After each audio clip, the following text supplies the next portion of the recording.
నా పేరు మద్రి రంగసాయి రెడ్డి. ఈ ప్రజా సంకల్ప వేదిక అనే ఒక సంస్థని నెలకొల్పడం జరిగింది. ఈ సంస్థను వచ్చేసి 7th జూలై 2021లో ఆంధ్రప్రదేశ్ సొసైటీ యాక్ట్ 2001 ప్రకారము మార్కాపురం ప్రకాశం డిస్ట్రిక్ట్ సబ్ డివిజన్లో ఏర్పరచడం జరిగింది. దీని ప్రధాన ఉద్దేశం ఏంటంటే ప్రజలకు చట్టాలపైన అవగాహన కల్పించడం, లీగల్ అవేర్నెస్ ఫస్ట్ పాయింట్. అట్లాగే ఈ చట్టాలు ఏవైతే ఉన్నాయో కొన్ని చట్టాల ద్వారా కొన్ని సమస్యలు పరిష్కరించుకోవచ్చు. వ్యక్తిగత సమస్యలు అవ్వచ్చు, సామాజిక సమస్యలు అవ్వచ్చు. అందులో భాగంగా ఆర్టీఐ యాక్ట్ అయితేనే, లోకాయుక్త అయితేనే, అలాగే రిట్ పిటిషన్ ద్వారా హైకోర్టు అయితేనే, ఇవన్నీ మనకున్న పలు మార్గాలు. ఇవన్నీ కాకుండా కొంతమంది పెద్దవాళ్ళు వాళ్ళు ఒక మెసేజ్ పెట్టినా కూడా గూగుల్లో ఆ సమస్య పరిష్కారం అయింది. రైట్, ఇవన్నీ మార్గాలు. కానీ ఈరోజు అందులో పాజిటివ్ కంటే నెగిటివ్ ఎక్కువైపోతుంది.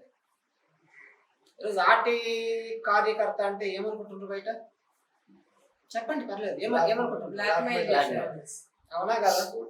ఎందుకు వచ్చింది ఈ పాయింట్? బ్లాక్ మెయిలర్ ఏంటి అసలు?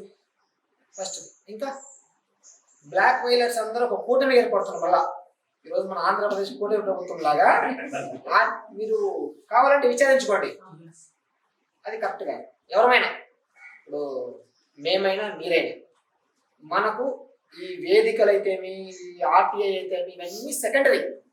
మొదట మనకు అన్నం పెట్టేది ఏంటి? మన సొంత వృత్తి ఉంటుంది. అది ఫస్ట్ పాయింట్. మన ఫస్ట్ పాయింట్ దానికి ఇవ్వాలి. అది ఉంటేనే మనం బతకగలిగేది. ఈరోజు ప్రకాశం జిల్లా నుంచి వైజాగ్ చాలా మంది వచ్చారు. ఎలా వచ్చారు మీరు? మేము ఎవరికి డబ్బులు ఇవ్వలేదు, టికెట్లు బుక్ చేయలేదు, చివరికి టిఫిన్ కూడా పెట్టలేదు. రేపు పెట్టామా? పెట్టలేదండి. మన రామరెడ్డి గారు ఉన్నారు, ఆయన వయసు 70+, పెట్టాడు సిటీఓ గారు, మన గుంటూరు జిల్లా వస్తారు. ఆయన గుంటూరు వచ్చారు సార్, తిరుపతి మాకంటే ముందు వచ్చారు మీటింగ్. ఏంటంటే సమాజానికి ఏదో ఒకటి చేయాలి, ఏది విశ్రాంత ఈ సమయంలో కూడా. మన ఆఫీస్ నుంచి ఫోన్ చేశారు, రాష్ట్ర కమిటీ అంటే ఏదో ఐడి కార్డు తీసుకోవడం కాదు, మీరు ఒక అసెంబ్లీని తీసుకోవాలి. ఆ అసెంబ్లీలో మిగతా కమిటీలు ఏర్పాటు చేయవచ్చు, కార్యక్రమాల యొక్క ఇన్ఛార్జి బాధ్యత తీసుకోవాలంటే సార్ ఏం చెప్పారంటే, నేను మీకు సలహాలు ఇస్తాను, నాకు కొంచెం హెల్త్ బాగాలేదంటే. నాకేమైనా డౌట్ వచ్చింది, మొన్న బాగా యాక్టివ్గా ఉందని అప్పుడే హెల్త్ బాగాలేదంటే హాస్పిటల్ అని చెప్పారు. మాకు హాస్పిటల్ ఉంటే ఫోన్ చేయాలి, మనం విసిగించలేం మళ్ళీ ఇప్పుడు అడిగితే కంటికి క్యాట్రాక్ట్ ఆపరేషన్ అంటే అదే పెద్ద మేజర్ కాదులే, దేవుడి దయ వల్ల మీకు అది కూడా ఇబ్బంది లేకుండా పోవచ్చు. మీ సలహా మాకు కావాలి సార్, నో డౌట్. ఇప్పుడు సుబ్రహ్మణ్య శ్రీనివాస్ గారు అయితే, మీరు అందరూ కదా, జానకి గారు అయితే, ఇప్పుడు మీ అందరిలో ఏదో ఒకరిద్దరు కంటే నేను పెద్దోని అంతే. వృత్తిరీత్యా నేను హైకోర్టు న్యాయవాదిని, నాకు కొంత వ్యవసాయ భూములు ఉన్నాయి, నేను రైతు కుటుంబం ఇచ్చాను కాబట్టి నాకు అది కొంత ఆదాయ మార్గం. అలాగే నా వృత్తిరీత్యా నాకు కొన్ని కేసులు ఉన్నాయి. మరి ప్రకాశం జిల్లా గిద్దలూరు, పోయినసారి మీటింగ్ మన గిద్దలూరులో పెట్టాం. ఆడ కార్యాలయం కూడా దేవుడి దగ్గర చాలా బాగా ఉంటుంది, ఇబ్బంది లేదు, ప్రజలకు అందుబాటులో ఉండడం కోసం. ఈరోజు మన ఈ కార్యాలయానికి మూల కారణం సుబ్రహ్మణ్యం రెడ్డి గారు అండ్ నజీర్ గారు. వాళ్ళ ఉద్దేశం ఏంటంటే రాజధాని ప్రాంతంలో మనకు ఒక ఆఫీస్ ఉండాలి. ఇక్కడ చాలా అవకతవకలు జరుగుతున్నాయి ఈ జిల్లాల్లో, ఇర్రెస్పెక్టివ్ ఆఫ్ పార్టీస్. నేను పార్టీస్ గురించి మాట్లాడలేదు, మీరు దయచేసి తప్పు అనుకోవద్దు. హైకోర్టుకు దగ్గరగా, కమిషనర్ ఆర్టీఐ కమిషన్కి అయితే సెక్రటరీ దగ్గరగా ఉండాలి. వాళ్ళకు 2 months బ్యాక్ చెప్తున్నారు. కానీ దాన్ని మనం ఏమనుకోవాలి? ఏం చేయాలని ఏం కావాలి? డబ్బు కావాలి, నో డౌట్ అందులో. నేను వాళ్ళకి క్లియర్గా చెప్పాను, నేను 60% వరకు ఇవ్వగలను, నేను అంతకంటే ఎక్కువ ఇవ్వలేము. మనం ఉన్నది మొహమ్మద్ చెప్పాలి. అది అట్లా అని ఆలోచిస్తూ అంటే సభ్యులకి ఏమన్నా చెప్దామా, లాస్ట్ వాళ్ళు ఏం చెప్తారు, వద్దు సార్ అట్లా ఇప్పుడు మేము చేయలే కదా, మేము ఒక 3-4 members మేము వేసుకుంటామని చెప్పారు. ఎందుకు మీకు చెప్పాలి ఏమి కూడా. ఓపెనింగ్ కూడా మనకున్న దానికి తగ్గట్టు విలువ చేసుకున్నాం అంతే, ఎందుకంటే పెద్ద హడావిడి అయితే కనిపించట్లేదు. ఏంటంటే ప్రతి మీటింగ్లో కూడా, ఇప్పుడు అంజిరెడ్డి గారు నాకు 2022లో పరిచయం గుంటూరు మీటింగ్ ద్వారా. అట్లా ప్రతి మీటింగ్లో మనం మనకంటే తెలివిగా వాళ్ళతో మనం పరిచయం చేసుకోవాలి. ఎవరితో? చెప్పండి నాగకృష్ణ గారు. మనకంటే తెలివి గల వాళ్ళతో మనం పరిచయం చేస్తున్నాం. మనం ఏమైతే అప్పుడు ఒక మెట్టు ఎక్కుతాం. మనకంటే తెలివి తక్కువ పరిచయం చేస్తే ఏమైతాం? 2 మెట్లు దిగుతాం. గుర్తుపెట్టుకోండి, 1 మెట్ట 2 మెట్లు అంతే. అది మీరు ఇంట్లో కావచ్చు, బయట కావచ్చు, అన్వయించుకోండి. నేనేమనుకుంటా, ప్రతి స్టెప్ నేను ఎక్కాలనుకుంటా. ఎందుకంటే మేధావులు ఉంటేనే కదా సంస్థకు మంచి పేరు వచ్చేది. లేకుంటే ఏమైంది? ఉపయోగం ఉండదు. నాకు మీరు సబ్జెక్ట్ షేర్ చేయండి. నాకు అంటే సంస్థకి. డబ్బులు అయితే ఇప్పుడు కాదు, ఎప్పటికీ అవసరం లేదు. దయచేసి తప్పు అనుకుంటుంది. నాకు అక్కడ ఉన్నాయని చెప్పట్లేదు, ఉన్నవన్నీ చేద్దాం. ఈరోజు మధ్యాహ్నం అన్నం ఏర్పాటు చేయట్లేదు, క్షమించండి. ఎందుకంటే మేము చందాలు తీసుకోకూడదు కాబట్టి. ఓకేనా? తప్పు అనుకోద్దు ఎవరు కూడా. ఉన్నదాన్ని మనం చేద్దాం, అంటే లేనిది మనం చేయలేము. ఇకపోతే ఈ ప్రజా సంఘం క్లియర్గా అర్థమైందిగా. Legal awareness. ఈరోజు సమాజంలో ఒక ఏమంటే ఆర్టీ యాక్ట్ అంటే హైకోర్టులో కూడా వ్యతిరేకత వచ్చింది. మీకు అర్థం కావట్లేదు, బయట ఇంకా రాలే. ఆర్టీ యాక్ట్ ఎందుకు వ్యతిరేకత వచ్చింది? అసలు మంచి ఇప్పుడు 2005 జూన్ 15 రాష్ట్రపతి గారి ఆమోద ముద్రతో బయటకు వచ్చింది. రేపు ఆల్రెడీ 20 years అయిపోయింది. మొన్న 21 years వచ్చినాం. అంటే ఆమోద ముద్ర పన్నది ఇదే కదా. ఎందుకు హైకోర్టు స్థాయికి మనం ఇలా తయారైనాం? మన దిక్కు హైకోర్టే కదా. ఏదైతే ఎక్కడికి పోతాం మనం? ఈరోజు చూడండి, మీరు హైకోర్టులో ఆర్టీ అప్పీల్స్ తీసుకోవట్లేదు. అసలు మీకు నెంబర్కి ఇస్తుందా? ఫస్ట్ ఉపయోగమైంది. కమిషన్ చూద్దామా అంటే వీళ్ళని అసలు వీళ్ళ నెంబర్కి వీళ్ళకి ట్యాట్ లేదు. అసలు టర్న్ అరౌండ్ టైం ట్యాట్ ఉండాలి కదా. దానికి 30 days 40 days ఉండాలి. వీళ్ళకి లేదు అసలు. ఎందుకంటే అందులో బ్యూరోక్రాట్స్ ఎక్కువ అవుతుండ్రు ఆర్టీఐ కమిషన్లో. అవునా కదా? చాలా వరకు పోస్ట్ ఫిలప్ చేయరు. మళ్ళీ ఇప్పుడు కొత్తగా ఒక సమాచారం మనకు అనఫిషియల్ అందుతుంది. కేంద్ర రాష్ట్ర ప్రభుత్వాలు ఆర్టీఐని నిర్వీర్యం చేస్తున్నారు. అంతే. మనకు కూడా రకరకాల మార్గాలు సోషల్ మీడియా ద్వారా. మనమైతే పార్లమెంట్లో కూర్చోలేదు, అది వేరే విషయం. మనకి తెలుస్తుందిగా ఎందుకు ఇలా జరుగుతుంది. నిజంగా ఆర్టీఐ యాక్ట్ ద్వారా కోట్లు సంపాదించుకున్న ఉన్నారా లేరా? చాలా మంది ఉన్నారు. నా పేరు ఇక్కడ చెప్పాకండి. అలాగే ఆర్టీఐ యాక్ట్ ద్వారా ప్రాణాలు కోల్పోయిన కూడా ఉన్నారు. 2 వైపులు ఉన్నాయి. ఈరోజు సంవత్సరానికి దాదాపుగా మాకున్న సాధారణ అంచనా ప్రకారం దేశంలో 60 లక్షల ఆర్టీఐ అప్లికేషన్ ఫైల్ అవుతున్నాయి. దాదాపుగా. అది ఎక్కువ ఉండొచ్చు, తక్కువ ఉండొచ్చు. ఇందులో ఎక్కువ ఎవరు ఫైల్ చేస్తుంటారు? కార్యకర్తలే. డెఫినెట్గా సామాజిక కార్యకర్తలు. అందులో మంచి వాళ్ళు ఉన్నారు, దాన్నే ఆదాయంగా మలుచుకునే వాళ్ళు ఉన్నారు. ఇప్పుడు నా ఫోన్, నాకు ఇద్దరు 2 సిమ్లు ఉంటాయి. ఒకటి పర్సనల్, ఒకటి అఫీషియల్. మీరు ఫోన్ చేసిన ప్రతిసారి నేను ఎక్కగలుగుతానా?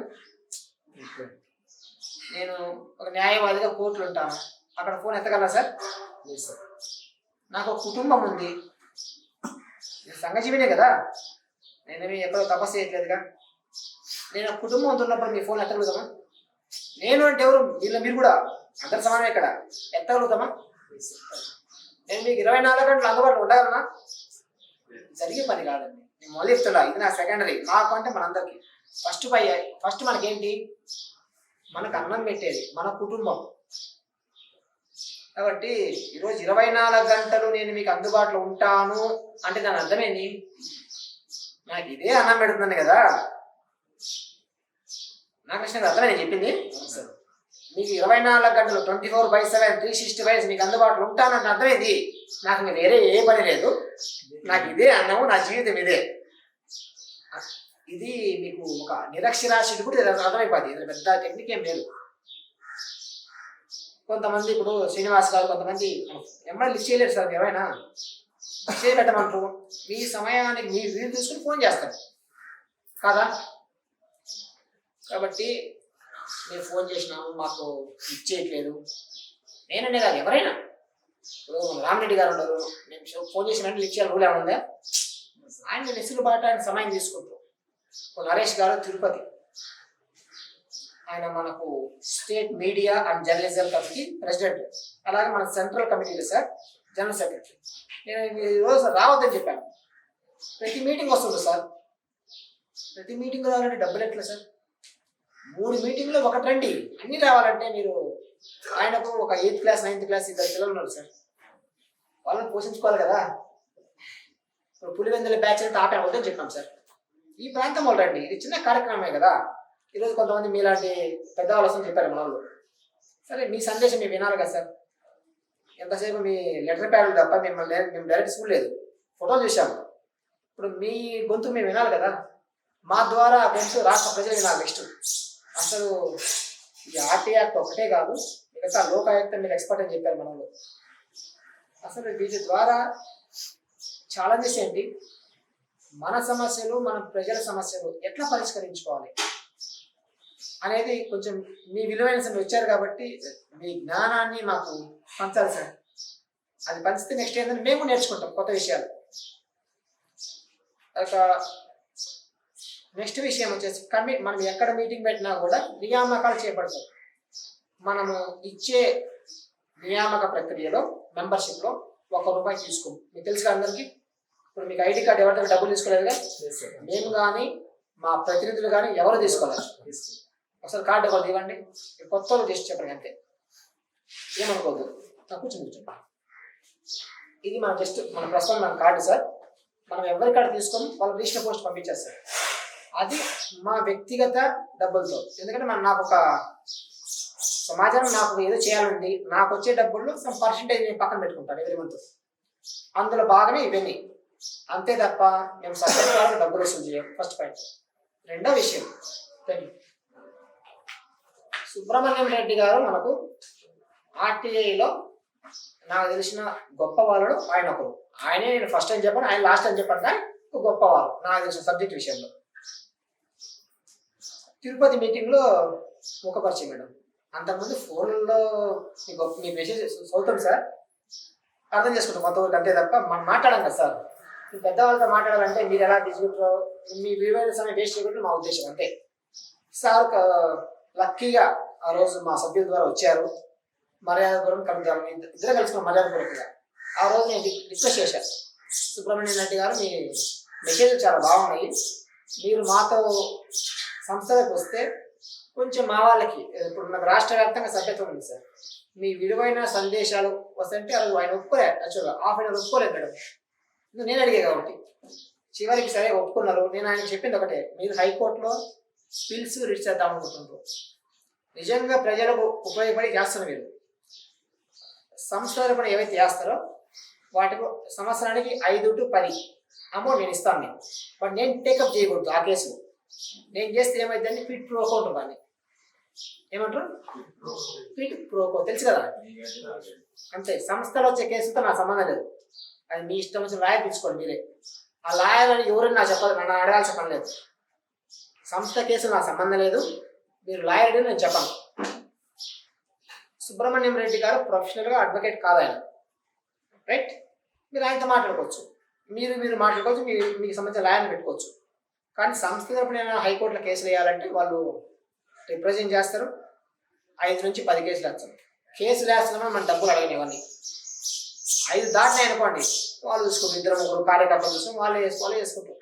15,000 to 20,000 దాకా కావచ్చు ఖర్చు ఒక్కొక్కరు ఇంటికో పిల్లుకో సాధారణంగా. అది 3 రోజులుగా చేసుకోవచ్చుగా.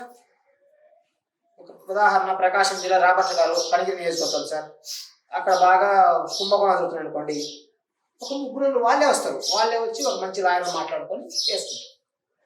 ఇకపోతే మనకు చిత్తూరు జిల్లాలో భూ కబ్జా జరుగుతున్నాయి, వాళ్ళే చేసుకుంటారు. దానికి నాకేమన్నా నేను ప్రాతినిధ్యం అవసరం, మహాంటి సలహా ఇస్తాం, రైట్?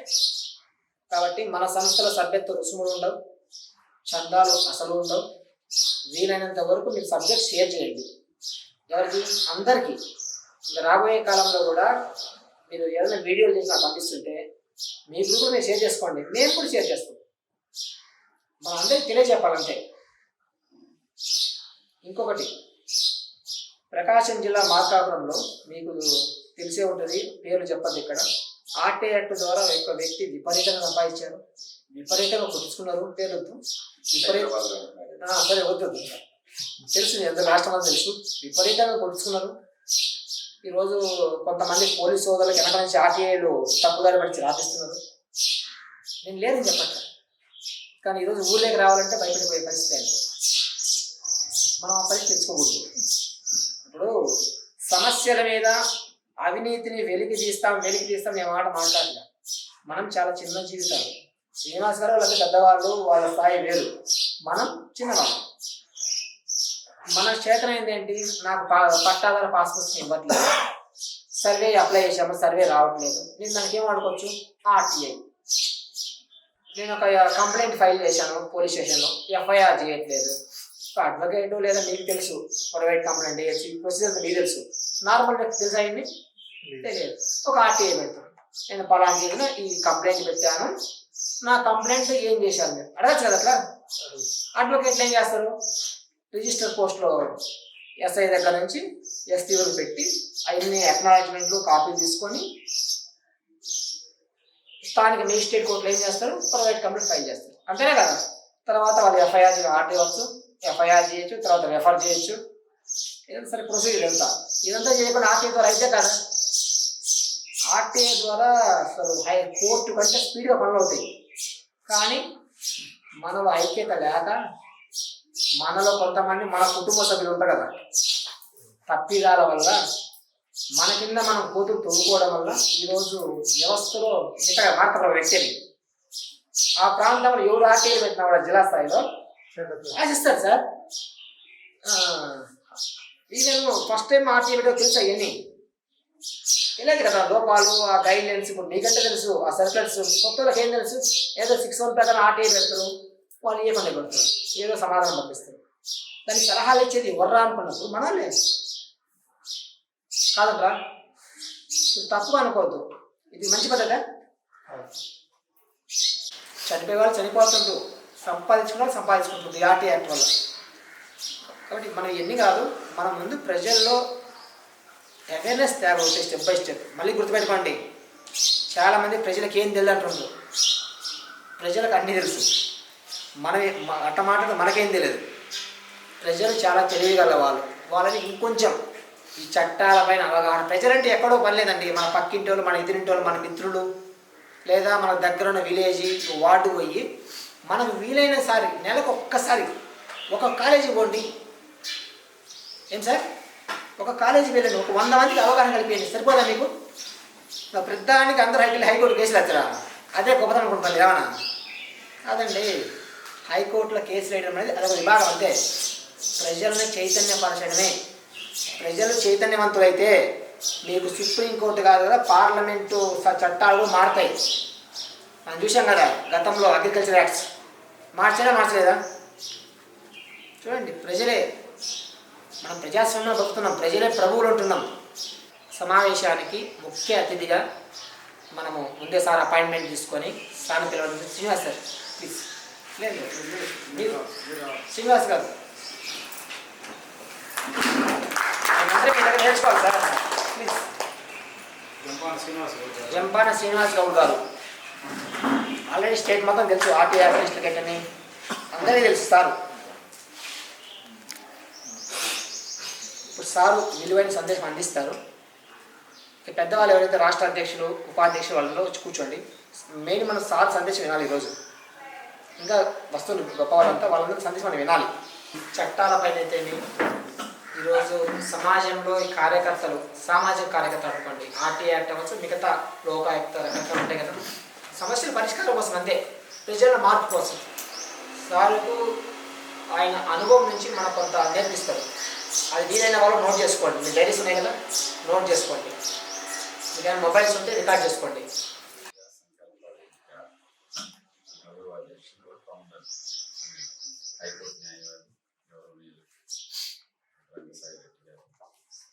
ఇటీవలే పరిచయమైనటువంటి సుబ్రహ్మణ్యం రెడ్డి గారు, అలాగే రామరెడ్డి గారు ఇంతకుముందే ఒక 5 ఏళ్ల క్రితం కలిసి ఇంకా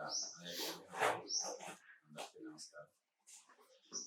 నాకు ఎక్కువ మాట్లాడటం అయితే రాదు, పనిచేయటం ఇంట్రెస్ట్. కానీ ఆర్టీఐ ఆర్గనైజేషన్ ఉమ్మడి రాష్ట్రం విడిపోకముందు united forum for RTI campaign అని 2 రాష్ట్రాల్లో ఉండేది. చాలా ఆర్గనైజేషన్ బాగా రామకృష్ణరావు గారు అని నియమవారు, ఆయన అప్పుడు రాజశేఖర రెడ్డి గారు ముఖ్యమంత్రిగా ఉండగా చాలా జీవోలు తీసుకొచ్చారు. ఇది కోర్టు ఫీజు స్టాంప్ అతికిచ్చేది, వైట్ రేషన్ కార్డులు ఉన్న వాళ్ళకి ఎగ్జామ్షన్ అప్లికేషన్ ఫీజు ఎగ్జామ్షన్, అలాగే రాష్ట్ర స్థాయిలో కమిటీ చీఫ్ సెక్రటరీ టీడీపీ మెంబర్గా, మన ఆర్టీఐ కార్యకర్తలు సభ్యులుగా రాష్ట్ర స్థాయి కమిటీ ఆ తర్వాత మన రాష్ట్ర స్థాయి కమిటీ ఏర్పడలేదు. అలాగే జిల్లా స్థాయిలో ఆర్టీఐ ఇంప్లిమెంటేషన్ కోసం కలెక్టరు, డిఆర్ఓ, నోడల్ ఆఫీసరు, కన్వీనర్లుగా, ఆర్టీఐ కార్యకర్తలు ఇద్దరు మెంబర్లుగా, ఆ జీవోలుగా అన్ని రామకృష్ణరాజు గారు ఆర్గనైజేషన్ చాలా బాగా నచ్చేది. అప్పుడు రాజశేఖర రెడ్డి గారు కూడా వీళ్ళు అడిగినట్టు జీవోలు ఇచ్చారు. అప్పుడు తర్వాత మళ్ళీ ఆర్టీఐ చట్టం మళ్ళీ నిర్వీర్యం అవుతానే వచ్చింది. కానీ మోడీ ప్రభుత్వం వచ్చిన తర్వాత ఆర్టీఐ మీద మోడీ ప్రభుత్వానికి పాజిటివ్నెస్ లేదు. మోడీ ప్రభుత్వం ఏర్పడిందే 2G స్కామ్. కానీ ఇవన్నీ ఆర్టీఐ కాంగ్రెస్ ఈ ప్రభుత్వం దేశంలో అధికారం కోల్పోవడానికి కారణం ఆర్టీఐ యాక్ట్. అలాంటి ఆర్టీఐ యాక్ట్ ద్వారా అలలైన కాంగ్రెస్ ప్రభుత్వం పడిపోయి బీజేపీ ప్రభుత్వం వచ్చింది. కానీ బీజేపీ ప్రభుత్వానికి వాళ్ళు అదే స్థాయిలో అంత అవినీతి కాకపోయినా అదే స్థాయిలో మా ప్రభుత్వంలో స్కామ్లు ఉంటాయి కాబట్టి ఆర్టీఐ యాక్ట్ అంటే వాళ్ళకి ఇష్టం లేదు. ఆ పదవీ కాలాన్ని తగ్గించడం, కమిషనర్ల అధికారాన్ని తగ్గించడం, తర్వాత డిఓపి నుంచి అనేక సర్క్యులర్లు ఇలా అయితే ఇలా ఆర్టీఐ అప్లికేషన్స్ చేయవద్దు.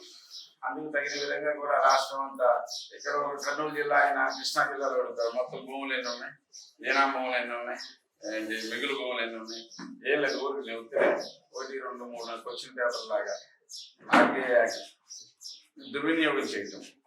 ఫస్ట్ ఉద్యోగస్తులు ఉపయోగించుకున్నారంటారు, ఆర్టీఐ అప్లికేషన్స్ ఎవరు ఉపయోగించారంటే ప్రమోషన్స్ వీటిలో ఎక్కువ ఏవైతే తప్పులు జరుగుతూ ఉన్నాయో దాని మీద ఉద్యోగస్తులు యాక్ట్ను వాళ్ళు చదువుతారు. తర్వాత అవేర్నెస్ వచ్చింది. అనేక ఆర్గనైజేషన్లు దేశవ్యాప్తంగా కూడా హైదరాబాద్లో ఆర్గనైజేషన్ మీటింగ్ అన్ని రాష్ట్రాల నుంచి వచ్చేవాళ్ళు. మళ్ళీ ఈ మధ్యకాలంలో జరుగుతున్నట్లేదు కానీ మొత్తం అన్ని రాష్ట్రాల నుంచి మంచి ఆర్గనైజేషన్ చాలా బాగా. కొద్దిగా ఆర్టీఐ యాక్ట్ అంటే భయపడే పరిస్థితి. ఇప్పుడు ఆర్టీఐ యాక్ట్ అంటే బ్లాక్ మెయిలర్లు. చీఫ్ మినిస్టర్ ఇంతకుముందు రమేష్ గారు ఏమనేవాడు అంటే ఒకటే ఆర్టీఐ యాక్ట్ ఉపయోగించి కోర్టులు సంపాదించాలనుకుంటున్నారు ఈ కార్యకర్తలు. ఒక చీరాల ఇమానుయేల్ గారు నేను కమిషనర్ల చేత అసహ్యంగా మాట్లాడుకుని గౌరవంగా మమ్మల్ని పలకరించింది మా ఇద్దరిని అనుకుంటారు. మిగతా వాళ్ళందరినీ కూడా వాళ్ళు పోలీస్ కేసులు పెడతారు, మీరు బ్లాక్ మెయిలింగ్ చేయడానికి వచ్చారు. ఇంతకుముందు హైదరాబాద్ లో కమిషన్ ఉన్నప్పుడు వాళ్ళంతా కూడా అప్పుడు కూడా యాక్టివిస్టులు. నేను ఒక కేసులో అటెండ్ అవుతున్నప్పుడు ఒక చిత్తూరు జిల్లా నుంచి ఒక ఆర్టీఐ యాక్టివిస్ట్ నేను పంచాయతీ ఎన్నికల్లో ఓడిపోయానండి, అందుకు అతని మీద నేను ఈ ఆర్టీఐ అప్లికేషన్ పెడుతున్నాను అన్నాను. అప్పుడు కమిషనర్ అధికార భాషా సంఘం చైర్మన్ చేశారు మన కోర్టు. ఆయన వెంటనే ఎందుకు విజయబాబు గారు ఏ పార్టీ తరఫున ఉన్నా ఆయన ఒక సబ్జెక్ట్ ఉన్న కమిషనర్లో ఒక విజయబాబు అట్లా కొంతమంది యాక్టివ్గా ఉండేవాళ్ళు. అప్పుడు విజయబాబు గారు, జనతుల్సేన్ గారు అయితే ఐఏఎస్లు ఆస్తులు ప్రకటించాల్సిందే, మీరు పబ్లిక్ ఇవ్వాల్సిందే అని జనతుల్సేన్ గారు చీఫ్ సెక్రటరీ చేశారు. మనకి చేసినప్పుడు ఆయన మంచి జడ్జిమెంట్. అలా అంత స్పీడ్ గా కాకపోయినా కొంతమంది జడ్జిమెంట్లు ఉండే. అసలు ఇప్పుడు ఆర్టీఐ కమిషన్ ఎక్కడ ఉందో తెలియదు, ఏ జడ్జిమెంట్లు ఇవ్వాలో కూడా తెలియదు. ఆఫీస్ అడ్మినిస్ట్రేషన్ చేస్తారు. అప్పుడు విజయబాబు గారు ఏమన్నారంటే మళ్ళా చెప్పు అన్నాడు ఆయన. నేను ఎలక్షన్లో ఓడిపోయానండి, అందుకే నేను ఆర్టీఐ అప్లికేషన్, ఇతనికి ఆర్టీఐ అసలు అప్లికేషన్ పెట్టడానికి ఎలిజిబిలిటీ లేదు అంటే నీ కక్ష సాధింపు కోసం ఆర్టీఐని ఉపయోగిస్తావా, ఆర్టీఐని ఉపయోగిస్తావు, ఇతను ఆర్టీఐ అప్లికేషన్ పెట్టి ఇవ్వవద్దు ఆ జిల్లా కలెక్టర్కి అందరికి ఆర్డర్ ఇచ్చేసారు. అలా కమిషనర్లు పనితీరు అలా ఉండేది.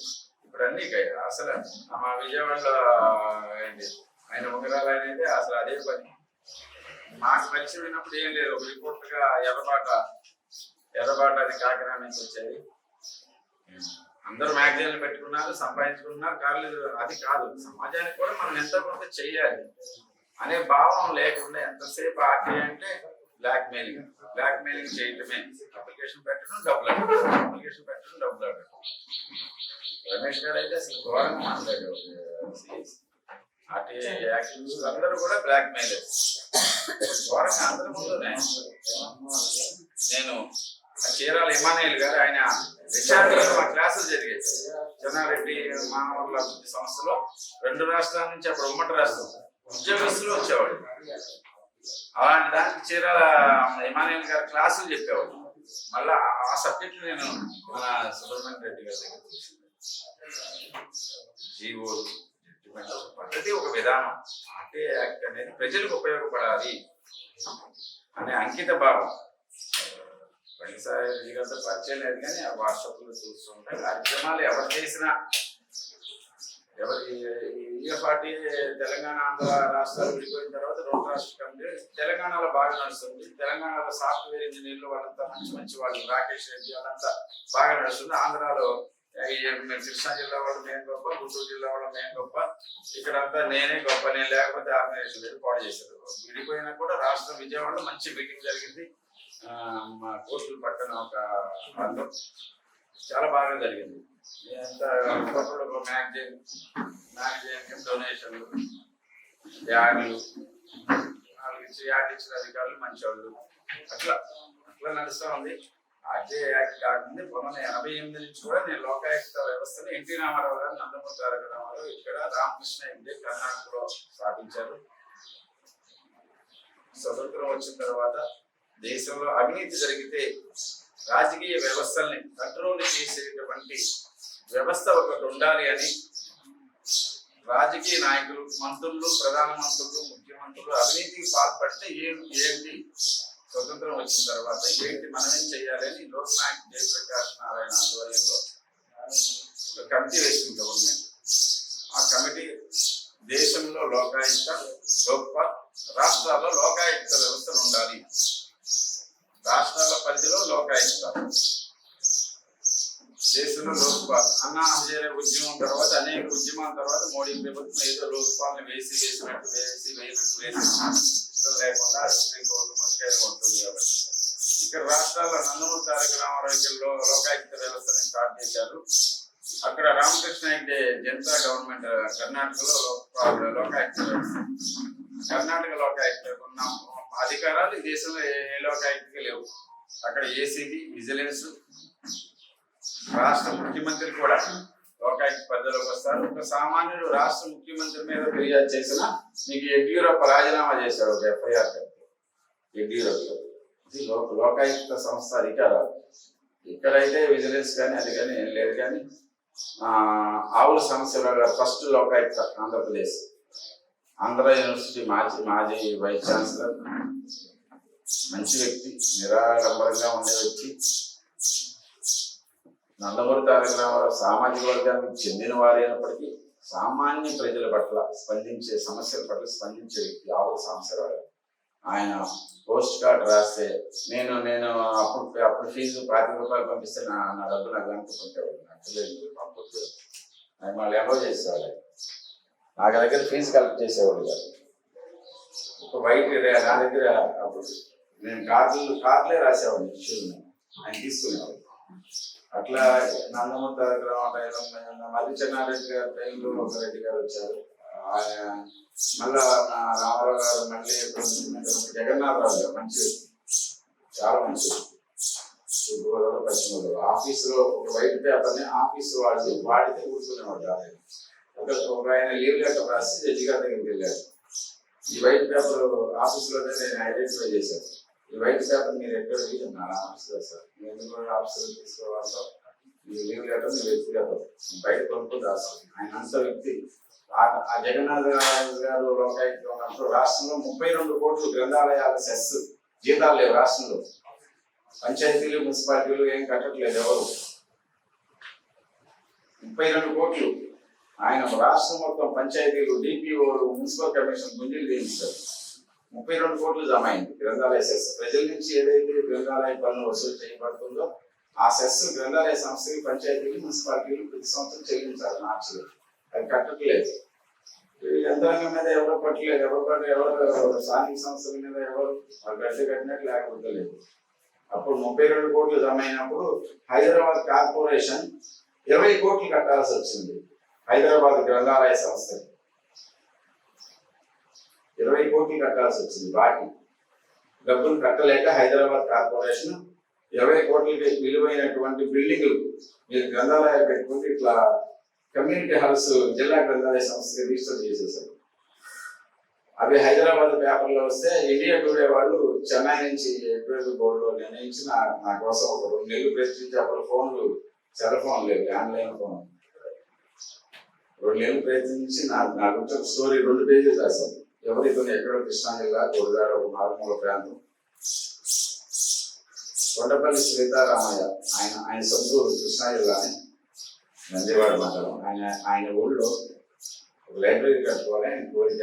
చిన్నప్పుడు ఆ లైబ్రరీలో పేపర్ చదువుకుని ఆయన ఉద్యమాన్ని అట్లా నక్సలైట్ నాయకుడు. అలాంటి కేసులు కూడా నేను పత్రికలు చదివి రాస్తాను. నాకేం తెలియదు. ఈ మధ్యన మీకు ఎట్లా తెలుసు ఇంతమంది 55 మంది ప్రొఫెసర్లు, అసిస్టెంట్ ప్రొఫెసర్లు, డాక్టర్లు సస్పెండ్ అయ్యారు కదా, నీకు ఎట్లా తెలుసు? నేను అన్ని పత్రికలు చదువుతాను. 20 చేస్తే అన్ని పత్రికలు చదువుతాను. అది నా శక్తి మేరకు దాంట్లో సమాచారం సేకరించి నాకంటూ లోకాయుక్త సంస్థలో నాకైతే నేను గొప్పవాడిని పేరు లేదు, కానీ నేను మాత్రం బ్లాక్ మెయిలర్ అనే పేరు మాత్రం నాకు లేదు. ప్రజా సమస్య దాంట్లో ఇప్పుడు 55 మంది ఉద్యోగస్తులు నేను కంప్లైంట్ చేశారు, వెళ్ళిపోయి వాళ్ళ దగ్గరికి వెళ్ళిపోయి నేను కంప్లైంట్ చేశాను మీ మీద అని అక్షయపాత్ర పట్టుకుని అడుక్కునే అలవాటు నాకు లేదు. చాలా వస్తూ ఉంటారు కూడా నా దగ్గర. అయితే నేనేం చేయాలి మీకు నన్ను స్పష్టంగా అడుగుతాను. ఎవరో తెలిసిన వాళ్ళు పట్టుకుని సహాయం చేయండి నన్ను. నేను రాసిన కంప్లైంట్ ని పొరపాటును కూడా వెనక్కి తీసుకునేది అతి ముఖ్యమైన ఉమ్మడి గారు, రెడ్డి గారు లాంటి ఏమండి అన్నారు అనుకోండి, ఏమండి ఇక నేను చేయాల్సింది నేను చెయ్యను, మీకు అంటలేదు మీరు పడండి. నేను రాసిన తర్వాత తూచని అలవాటు నా జీవితంలో లేదు. అది ప్రాణం అడుగుతానే తూచని అలవాటు మాత్రం ఎంతటి వాడైనా సరే. సిఆర్డీఏలో నా అనాథ లేవట్లేదు కంప్లైంట్లు ఉంటాయి. అందరూ సిఆర్డీ అధికారులు అందరూ మాట్లాడతారు. నేను ఎక్కడ ఎవరిని నా కేసు అంటే అది రాజీ పడేదే లేదు, ఎంత దూరాలైనా అదే ఒకటి పడగొట్టాల్సిందే. అలా లోకాయుక్త సంస్థలో నేనేదో ఏ సబ్జెక్టు ప్రజెంట్ చేసేటప్పుడు జీవో లేకుండా నేను రాయను. ప్రభుత్వ పరంగా ఉన్న జీవో ఏంటి, ఇక్కడ జరుగుతున్న అవినీతి ఏంటి స్పష్టంగా, చాలా స్పష్టంగా లోకాయుక్త జడ్జి గారైనా ఇంకొకళ్ళైనా మనం మెటీరియల్ ఇస్తేనే. ఈ దేశంలో చట్టాలు సముద్రం అంతా, అది మంచి చట్టాలా చెడ్డ చట్టాలా నేను అన్నా. కొన్ని దేశాల రాజ్యాంగాలు 12 పేజీలే, 12,000 పేజీలు ఉంటాయి, చదవడానికి అయిపోతుందని నేను అన్నాను. కానీ రాజ్యాంగంలో సరైనటువంటి నిర్దిష్టమైనటువంటి ఇది ఖచ్చితంగా చేసి తీరాలి. నేను గ్రామ సర్పంచ్గా చేశాను, రాష్ట్రంలో ఉత్తమ సర్పంచ్ అన్ని ఆక్రమణాన్ని తీసే కాబట్టి ప్రజలంతా వ్యతిరేకమైన సమస్య లేదు. మా నాన్నగారు మా ఇంటి ముందు ఆక్రమణ మొదలెట్టాడు. మా ఎంపీటీసీ మెంబర్ వచ్చి అదేంటి నేను తీనా అన్నాడు. నాకు వ్యతిరేక గ్రూపే, అతనితో సంప్రదించి చేసేవాడు. పార్టీతో నాకు సంబంధం లేదు, గెలిచే వరకే పార్టీ, అందరికీ పనిచేసేవాడు. మా బంధువులందరూ వ్యతిరేకించారు, అందరూ ఆక్రమణ తీసేశారు. నేషనల్ హైవే లాగా ఉంటుంది గురజాడ గ్రామ పంచాయతీ, చిన్న గ్రామ పంచాయతీ నేషనల్ హైవే లాగా ఉంటే ఫ్లడ్ లైట్ లేదు, ప్రతి వాళ్ళు పన్ను కట్టి తీరాల్సిందే. పంచాయతీ ఆదాయం ఉండాలి, వాళ్ళకి ఏదైనా ఏ టైం అయినా నేను సర్వీస్ చేసేవాడిని. అట్లాగే ఉండేది, ఒక డిసిప్లిన్గా ఉండేది. ఒక పోలీస్ స్టేషన్కి వెళ్ళేవాడు, అంతకుముందు పోలీస్ స్టేషన్కి వెళ్ళేవాడు. గ్రామం అంటే ఒక పద్ధతి. వేరే పార్టీ వాళ్ళు నేను అప్పుడు చంద్రబాబు నాయుడు గవర్నమెంట్ జన్మభూమి అందరినీ పిలిచేవాడిని. ఏం కావాలో మీరు ఏ పార్టీకి సంబంధం లేదు, నా మీద ఓడిపోయినందుకు 2 హౌసింగ్ ఇల్లు శాంక్షన్ చేసి బిల్డింగ్ కట్టుకున్నాను. నా మీద నేనేదో అదృష్టం ఉండి ఏదో గెలిచా, కొంచెం యోగం ఉంది, అతను ఏదో అదృష్టం ఉంటూ ఓడిపోయాడు. గొప్పవాడు అతనే, నేను గొప్పవాడిని, అతను గొప్పవాడు కాకుండా ఏం పోదు. గ్రామంలో అందరినీ కలిసి కలుపుకుంటేనే అభివృద్ధి. నేను అలా నడిచే ఉత్తమ 5 సంవత్సరాలు రాష్ట్రంలో రాజశేఖర రెడ్డి ముఖ్యమంత్రి అంటే నేను కాంక్రీట్ డ్రైన్ కట్టాను. మీటర్లు 1,100 రూపాయలు. పనికి ఆహార పథకం అందరూ ఫోన్ చేశారు. పనికి ఆహార పథకం గ్రామ పంచాయతీ నిధులు కలిపి నేను డ్రైన్ కట్టాను.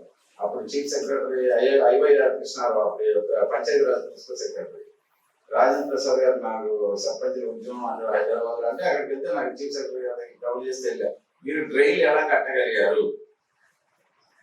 మీ రాష్ట్ర ప్రభుత్వం ఎప్పుడు అప్పులో ఉండేది, ఆ పంచాయతీలు ఎప్పుడు 5 లక్షలు నిల్వ ఉండేది అని చెప్పాను. ఎనీ టైం 5 లక్షల రూపాయలు నిల్వ. మీరు రాష్ట్రంలో ఏ పంచాయతీనైనా ఎవరికి డబ్బులు ఇవ్వాలి, కాంట్రాక్టులు డబ్బులు ఇవ్వాలని ఉంటారు. ఆ పంచాయతీలు నిల్వ డబ్బులు పైసా కూడా వేస్ట్ అవుతుంది. ప్రభుత్వం వచ్చే ప్రతి డబ్బులు నేను అడిగి తీసుకుని అవి మ్యాచింగ్ గ్రాంట్ తీసుకుని నేను ట్రైన్ కట్టాను. ఇందిరమ్మ పథకం పెట్టాడు రాజశేఖర రెడ్డి. అప్పుడు రాష్ట్రం అంతా డ్రైన్లు ఎస్టిమేట్లు వేస్తే 1000 కోట్లు అవుతుంది, కట్టలేమని చేతులు ఎత్తేసారు. ఎలా కట్టారు? కృష్ణా జిల్లాలో ఆంధ్రప్రదేశ్ లో ఒక గురజాలని రాజేంద్ర ప్రసాద్ వీరు సర్పంచ్ చేశారు, ఆయన కట్టలేకపోయారు. అంటే ఆక్రమణ తీయడం చాలా కష్టం. అప్పుడు గోడ తీయాలన్నా కష్టం, ఒక పెంట పొంగు తీయాలంటే కష్టం, ఆ ఇంటి ముందు దడి తీయాలంటే కష్టం. నేను 3ంటికి లేచి ఆ కౌన్సిలింగ్ ఇచ్చి తెల్లపడికి క్లీన్ చేసాం. అట్లా పరిపాలన అనేది ఒక సర్పంచ్ పని చేయలేదు, ఒక ముఖ్యమంత్రి పని చేయలేదు, ఒక మంత్రి పని చేయలేదు, ఏం లేదు ఈ దేశ రాజ్యాంగంలో. ప్రమాణం చేస్తాం, పని చేయాలి. సర్పంచ్ దగ్గర నుంచి ప్రధానమంత్రి వరకు పని చేయాలి, వాళ్ళ డ్యూటీ వాళ్ళు చేయాలి. చేయకపోతే రాష్ట్రంలో వాటర్ ట్యాంకులు అందరూ పొల్యూటెడ్ వాటర్ తాగుతారు. బావుల్లో నీరు మంచిది కాదు అని ప్రజల కోసం అని ట్యాంకులు కట్టారు. ఆ ట్యాంకులు కట్టేదే లేదు. విజయవాడ బస్ స్టాండ్ లో మీరు ట్యాంకులు చూస్తే పొరపాటు కూడా ట్యాంక్ లో వాటర్ తాగరు. కుక్కలు, పిల్లులు, గద్దలు అని చచ్చిపోయి పుల్లి వాసన పురుగులు ఉంటాయి. రైల్వే స్టేషన్ లో వాటర్ ట్యాంక్ లో చూసిన అలా సామాన్య కుటుంబానికి వచ్చింది. నేను రాజకీయ పలుకుబడి ఉంటేనే ఈ వ్యవస్థలో కాదు. రంగసాయి రెడ్డి గారు లాంటి వాళ్ళు, సుబ్రహ్మణ్యం రెడ్డి గారు లాంటి వాళ్ళు వ్యవస్థలో ఉంటారు. లోకాయుక్త ఆవు సాంబశివరావు లాంటి వాళ్ళు, జస్టిస్ కృష్ణయ్య లాంటి వాళ్ళు వ్యవస్థ కోసం రాజ్యాంగాన్ని అమలు చేసేటువంటి అధికారులు, న్యాయమూర్తులు ఉంటారు. వాళ్ళ మూలంగా వ్యవస్థ ఇలా బతికుంది భారతదేశంలో. అందరూ అనుకున్నట్టు గొప్ప ప్రజాస్వామ్య దేశం కానే కాదు, అవినీతి దేశం. అవినీతి ఎక్కడలేని అవినీతి అంతా హైకోర్టులో ఉంటారు. ఆర్టీఐ కార్యకర్త కేసేసాడంటే బ్లాక్ మెయిలర్ కింద హైకోర్టు కేసులు తీసుకోవట్లేదు. న్యాయమూర్తులంతా ఆదివారం గోవా వెళ్తారంట. విన్నా లాయర్లు చెప్తా ఉంటాయి, గోవా అక్కడ ఉంటాయండి సెటిల్మెంట్లు. ఏదండి ఎంత కూడా అవినీతి అనేది బహిర్గతం. ఎలక్షన్ వస్తే అన్ని పార్టీల వాళ్ళు డబ్బులు ఇస్తున్నారు, అన్ని పార్టీల వాళ్ళ దగ్గర తీసుకుంటారు. ప్రజలు కాదు, ఉద్యోగస్తులు కూడా తీసుకుంటారు. నాకు ఎవరేంటి అని అడిగి మరీ తీసుకుంటారు. ఆయన గట్టిన తర్వాత గెలిచిన తర్వాత చేసేది ఈ డబ్బులు మొత్తం పోలిచ్చేది ఎందుకు? ప్రజలు అట్లానే వ్యవస్థనే. ఢిల్లీలో ఆ పార్టీ అధికారం వచ్చిందంటే సామాన్యులు నాయకులు నిజాయితీ కొలేని ప్రజలు నడవడానికి సిద్ధంగా ఉన్నారు. నాయకుల మీద నమ్మకం ఉంటే. మరి అలా వచ్చిందే ఢిల్లీలో బీజేపీని కాదని ఆ పార్టీ వచ్చింది. అంటే ప్రజలు కరెక్ట్ అయిన నాయకులు కొత్తలూరు సంబరయ్య గారు డబ్బులు పెట్టి గెలవలేదు. విజయవాడ అట్లా గౌతలక్ష్మి గారు డబ్బులు పెట్టి రాజకీయాలు చేయలేదు. కానీ ఆయన ఆయన ఆయన పార్టీ ప్రతిపక్ష నాయకులుగా కాంగ్రెస్ విజయగా అనేక మంది ఎమ్మెల్యేలు గెలిచేవాళ్ళు. అసెంబ్లీలకు వెళ్ళగానే మంత్రులు ఆ పక్కన కూర్చునేవాళ్ళు. సో వ్యవస్థలో దీనికోసం పోరాడేవాళ్ళు దీనికోసం ఉన్నారు. అవినీతి అనేది స్వతంత్రం వచ్చిన దగ్గర నుంచి ఉంది. ఎన్టీ రామారావు ముఖ్యమంత్రిగా అవినీతి పరుడు కాదు, ఏ పార్టీ అని కాదు. అవినీతి రహిత సామాన్యం కోసం రామకృష్ణ అంటే మంచి లోకాయుక్త చట్టం. రంగసాయి రెడ్డి గారు ఇలాంటి వ్యక్తులు లోకాయుక్త చట్టాలు, లోక్పాల్ కానీ, అక్కడ వ్యవస్థ కానీ, ఇక్కడ రాష్ట్రంలో లోకాయుక్తలు కానీ, ఆర్టీఐ కమిషన్ అధికారాలు తగ్గిస్తా ఉన్నారు. ఆర్టీఐ కమిషనర్ల మీద మేము ఉమ్మడి రాష్ట్రంలో సుప్రీంకోర్టు మంచి జడ్జిమెంట్ ఇచ్చింది. కాంతీయ కుమారి వీళ్ళందరూ కూడా రాజకీయ పార్టీ కార్యకర్తలు, వీళ్ళెవరు కూడా కమిషనర్లుగా అనర్హులు జడ్జిమెంట్ ఇచ్చింది సుప్రీంకోర్టు. పార్టీ కార్యకర్తలు తీసుకొచ్చి ఆర్టీఐ కమిషనర్ ఫిల్ చేస్తారని ఆ జడ్జిమెంట్ తీసుకుంటే ఇక్కడ ఎవరు డ్యూటీ రికార్డులు ఆయన ఉండేవాడు. ఒక ఐపీఎస్ ఆయన అసలు ఆయన బెదిరించేవాడు ఆర్టీఐ అప్లికేషన్ బ్లాక్ మెయిలింగ్ అని విజయవాడ డీసీపీ చేశాడు రమణ కుమార్. నాకు మాత్రం నన్ను బయటకు వెళ్ళమని ఒక విజయవాడ సూపరింటెండెంట్ బదులు ఒక వాళ్ళు సస్పెండ్ అయ్యారు. నన్ను బయటకు పంపించి అతనితో ఇబ్బంది, మీరు ఇన్ఫర్మేషన్ ఇప్పుడే తీసుకొచ్చి ఇచ్చేయండి అన్నారు. మళ్ళీ నా లోపల నుంచి ఇప్పుడే ఇచ్చేస్తారు శ్రీనివాస్ గారు ఉన్నట్టు మీరు అవినీతి పట్ల సమాచారం ఇవ్వనని రాసిచ్చారు సూపరింటెండెంట్. దీంట్లో మీకు కేసులు నేను పెనాల్టీ వేయాలి, అతను ఊరుకోడు. ఖచ్చితంగా అవినీతి మీద సంబంధించి సస్పెండ్ అయిన అధికారుల సమాచారం ఇవ్వాల్సిందే. ఆ జడ్జిమెంట్ కాపీ కోసం ఆ చీరాలేమని ఎవరికి ఇవ్వలేదు, నీకు ఇచ్చాడు ఇన్ఫర్మేషన్. అప్పుడు వెంటనే గంటలోనే ఇచ్చేశారు కదా. సరే కమిషన్ దాకా రావడానికి ఆపీలు ఫైల్ తీసుకొని ఖర్చు అవుతుంది. కానీ అట్లా కమిషనర్లు కూడా అంత తెలివిగా రావడం అధికారులకు అనుకూలంగా అట్లా పనిచేసిన వాళ్ళు ఒక రెడ్డి గారు ఉంటాడు ఫస్ట్, ఆయన సాక్షిగా దగ్గర తర్వాత తెలియదు. ఆయన జడ్జిమెంట్లు బాగుండేది. తర్వాత ఇప్పుడు ఏంటో మన విజయబాబు గారి జడ్జిమెంట్లు ఆయన కమ్యూనిస్ట్ పార్టీ నేపథ్యంలో విజయవాడ స్టూడెంట్ గా ఉన్న కానీ ఎదిగిన వ్యక్తి జర్నలిజం లో ఉన్నాడు. ఆ కేసుల్లో మీకు శ్రీనివాస్ గారికి ఇప్పటికి ఎంత ఖర్చు అయింది అనేవాడు, ఇంత అయిందంటే అనేవాడు. ఇది ఉద్యోగస్తులు డబ్బులు ఇమ్మనేవాడు. మా కృష్ణా జిల్లా కలెక్టర్ అహ్మద్ బాబు డబ్బులు మా డీపీ వారికి 2000 చేయమన్నాడు. ఇవ్వాలండి అన్న డబ్బులు కూడా జీతం నుంచి కట్ చేసే పని వాడు. జేబులో ఇవ్వడం కాదు, ఎస్ఆర్లోకి ఎక్కాలనేవాడు. పనిష్మెంట్ కదా అది. మా కలెక్టర్ అహ్మద్ డబ్బులు కూడా మీరు ఇవ్వాలని మీకు అన్నాడు. అది యాక్ట్ అండి అది. మాకు జిల్లా కోర్టులో కోర్టులు పెట్టాల డాక్టర్ ఇది చెయ్యాలన్నా వెంటనే ఫోన్ చేశాడు జిల్లా జడ్జి మొత్తం సబ్జెక్ట్ కాలేజ్కి వస్తారు.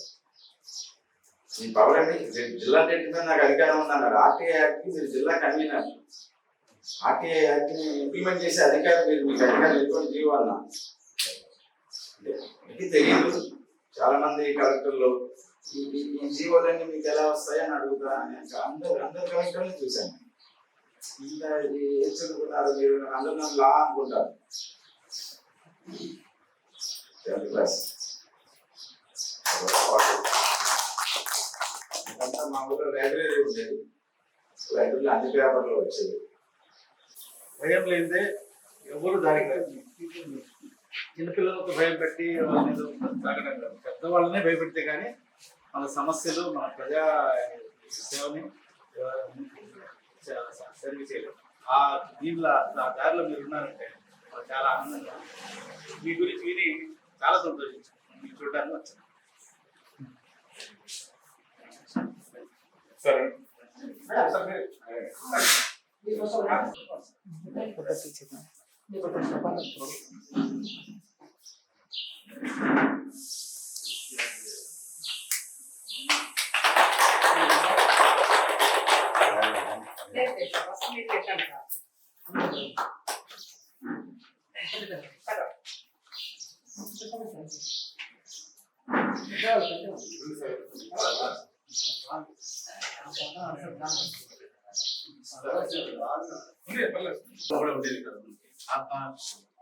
ఆత్మగౌరవంతో బతుకుతున్నాం అంటే మీరు మూలం ఉన్నది.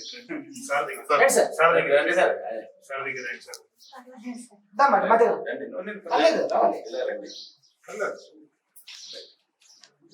ప్రజా సంకల్ప వేదికకి స్వాగతం.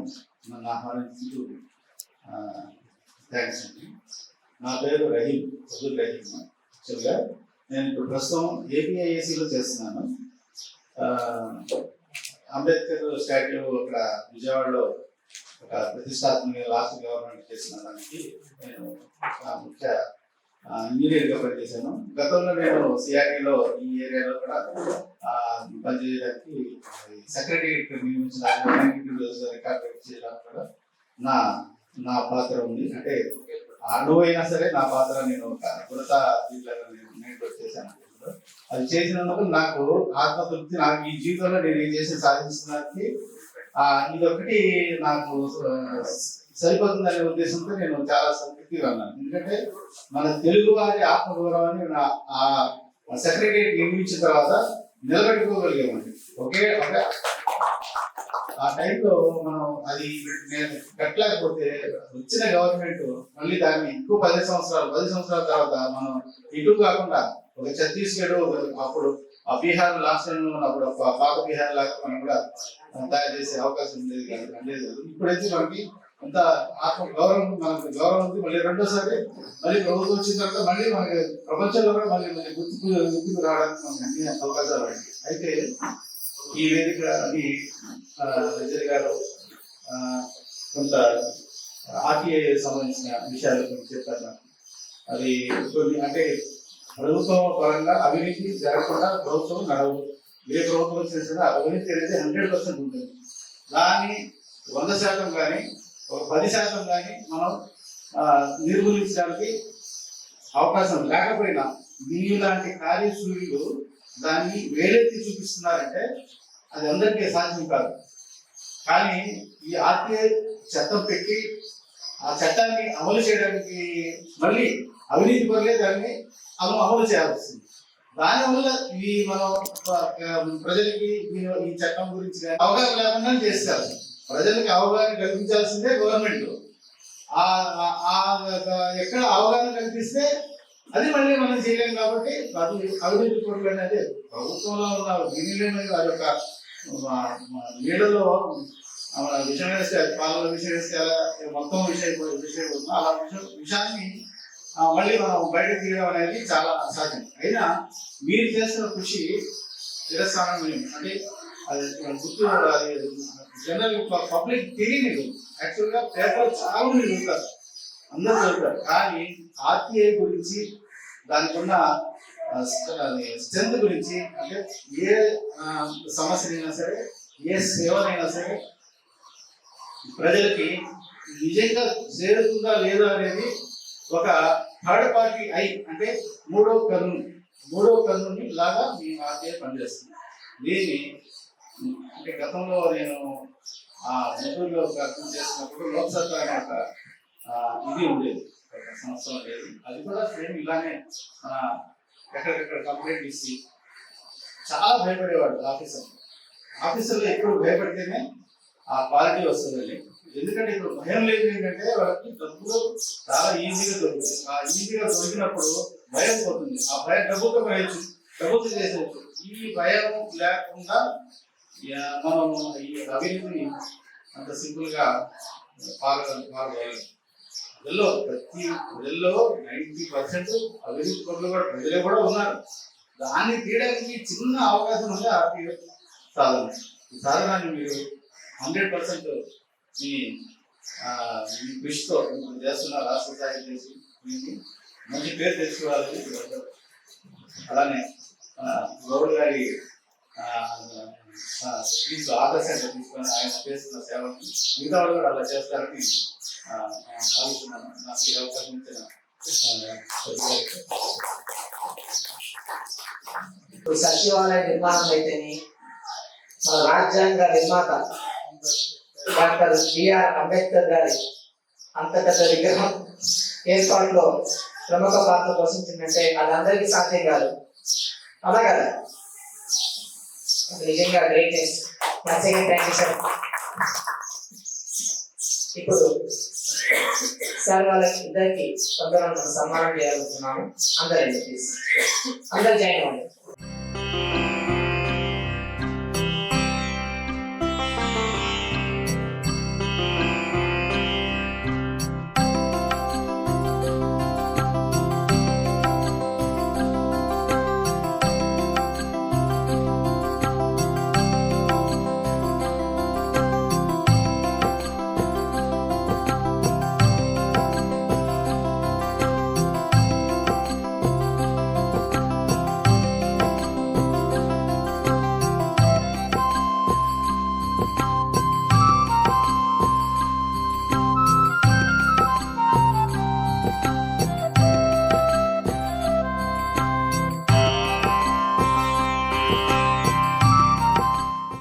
ప్రజా సంకల్ప యాత్రని రాష్ట్రం ఏర్పాటు చేసి దేశంలో ఏదైతే కొత్త ఉందో ప్రజానికానికి ఆ చట్టాల పట్ల అవగాహన కల్పించి అందరికీ మార్గదర్శకంగా ఉన్నటువంటి వెంకటేశ్వర రెడ్డి గారికి ఆర్టీఐ క్యాంపెయిన్ తరఫున చిన్న సన్మానం చేస్తాం. అలాగే సుబ్రహ్మణ్యం రెడ్డి గారికి కూడా చిన్న సన్మానం కార్యక్రమం నజీర్ గారు మిత్రులు గారు.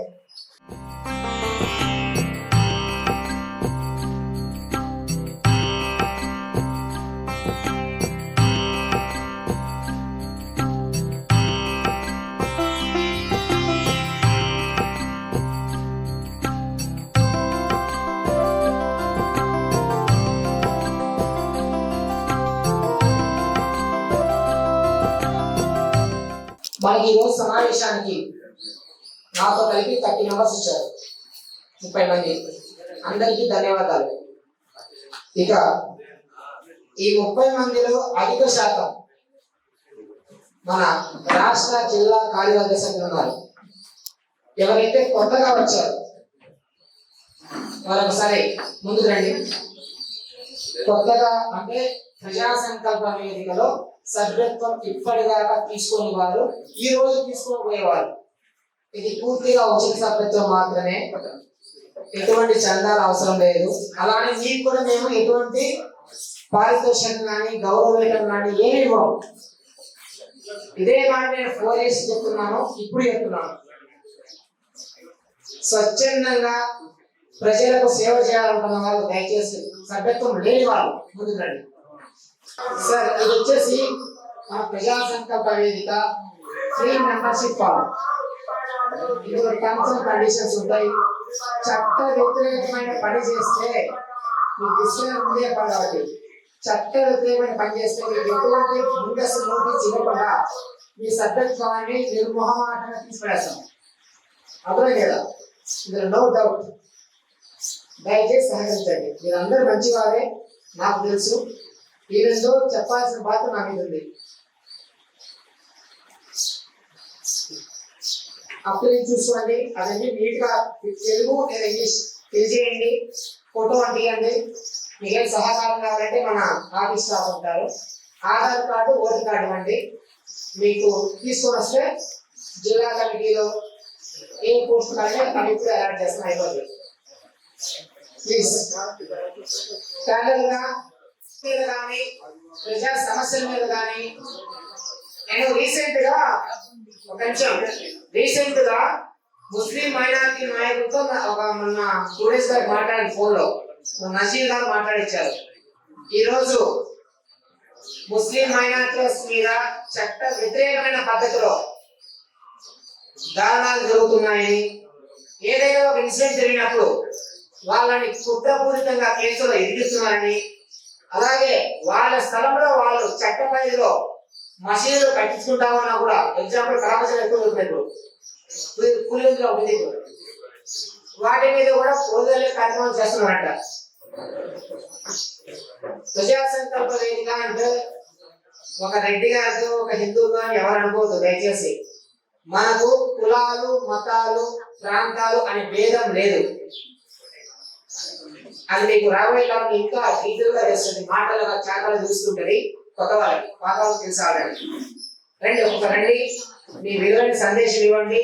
ఆ సందేశాన్ని రేపు రాష్ట్ర ప్రజలంతా రాబోయే ఇయర్స్ లో మన యూట్యూబ్ ఛానల్ ద్వారా, సోషల్ మీడియా ద్వారా మీ సందేశం వినాలి. మీ సందేశం ద్వారా వాళ్ళు మోటివేట్ కావాలి, అది నా ఉద్దేశం. ప్లీజ్. యాసిన్ గారు, అగ్రికల్చర్ కాలేజ్ ప్రిన్సిపల్ గారు. Sir thanks. సభకు నమస్కారం.